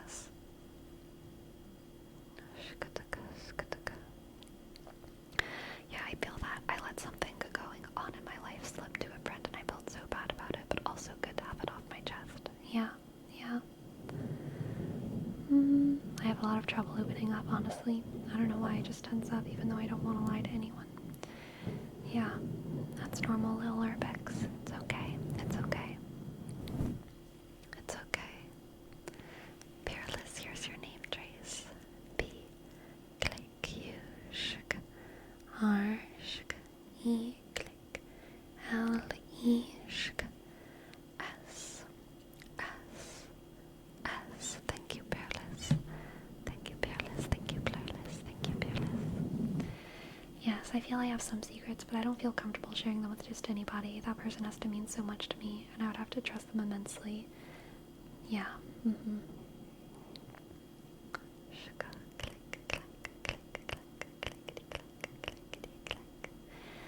As my own experience when I was a teen, there was a time when I was seeing this girl, and this other girl also happened, but I felt so bad about it after that I just stopped seeing both because I felt I had done something wrong to both, and none of them deserved it.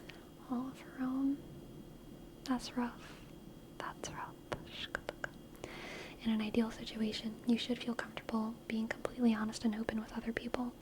A large portion of relationships aren't ideal situations, even if they're good relationships. Yes. A good relationship is like not a perfect relationship, you know?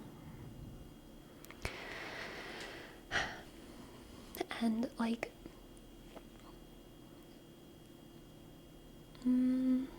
people talk about settling as if it's a bad thing.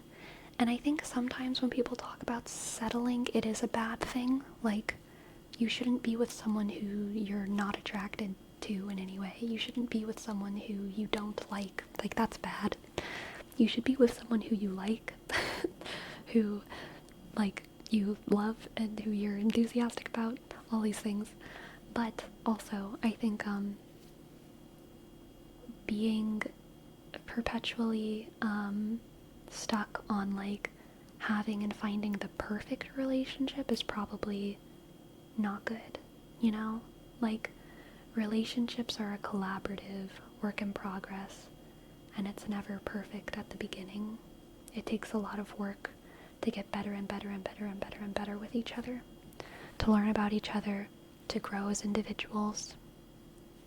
And yeah, it's kind of, I think, finding someone who you're willing to like go through all of the throes of life with that makes a relationship good. Like, it's not finding a perfect person or finding a relationship that just is perfect. I don't think. I mean, there might be a little while at the beginning where it's like, damn, this is perfect, but you know there will eventually be some moments where it's like, okay, we got some work. You know how people say marriage is work? People often think of it as work like you work a dead-end job, but it should be the same kind of work that a passionate painter has. Yes, it's work with love and work, and the work and the product. Yes. So very true, Destructicon. I agree. You don't find, you become. Marriage is a duty. Beautiful way to put it, Dolly. Beautiful. And also, yes, pumpkin spice. Every decision you make in life includes some amount of settling. Nothing is perfect. You have to find what your must-haves are and what flaws you can accept. Yes.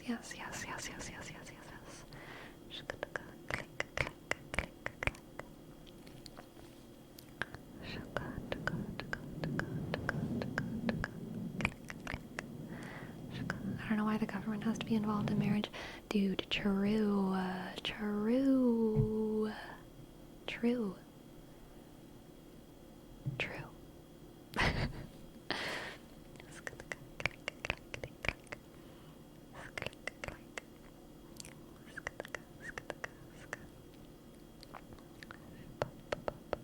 for tax breaks. Yeah, I agree. Like, tax breaks is the reason. I wish there were other ways to get tax breaks without being married. Like, I wish you could have like a designated tribe without marriage, a designated partner without marriage. But like, I understand. So it's, I don't know, it's complicated. Well, that's complicated. Like, I feel like if I were committed to like living with like my mom for the rest of my life, I should, and like we were gonna like work and collaborate on life together, like we should be able to qualify for similar tax breaks. Like, I feel like you should be able to partner up with literally anyone, or two more people, or like just if you have like a life person who you're partnering with, whether that partnership comes with romance or not, comes with sexuality or not, comes with this idea of children or not, like, you should just be able to like have a person that you can apply for these kinds of things with. But whatever.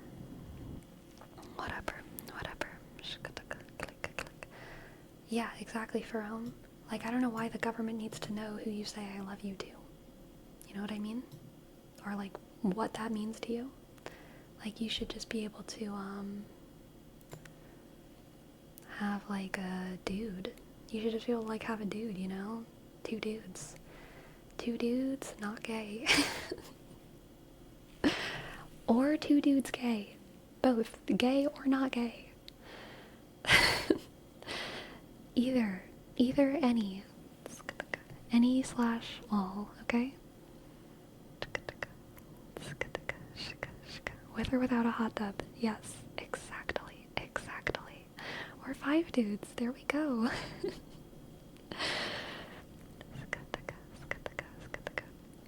Anyway, my friends, what should we name today's stream? We've had a lot of interesting topics, and I can't even remember them all. What did we start talking about? Now we're talking about marriage. Grapes, we did talk about grapes. Arms, relationship drama, apple cores, and vomit bowls. Goodness.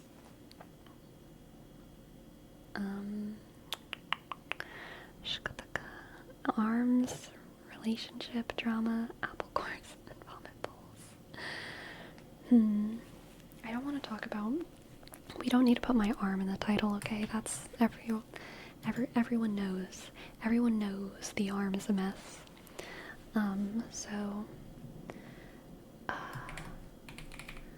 Flood story.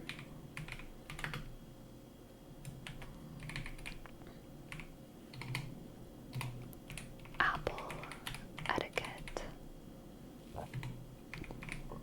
I don't know how to spell etiquette. Etiquette.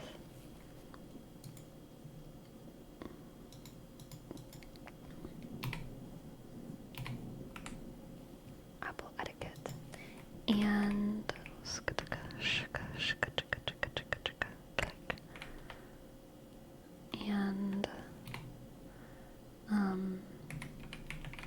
cheaters. Flood story, apple etiquette, and cheaters. How's that?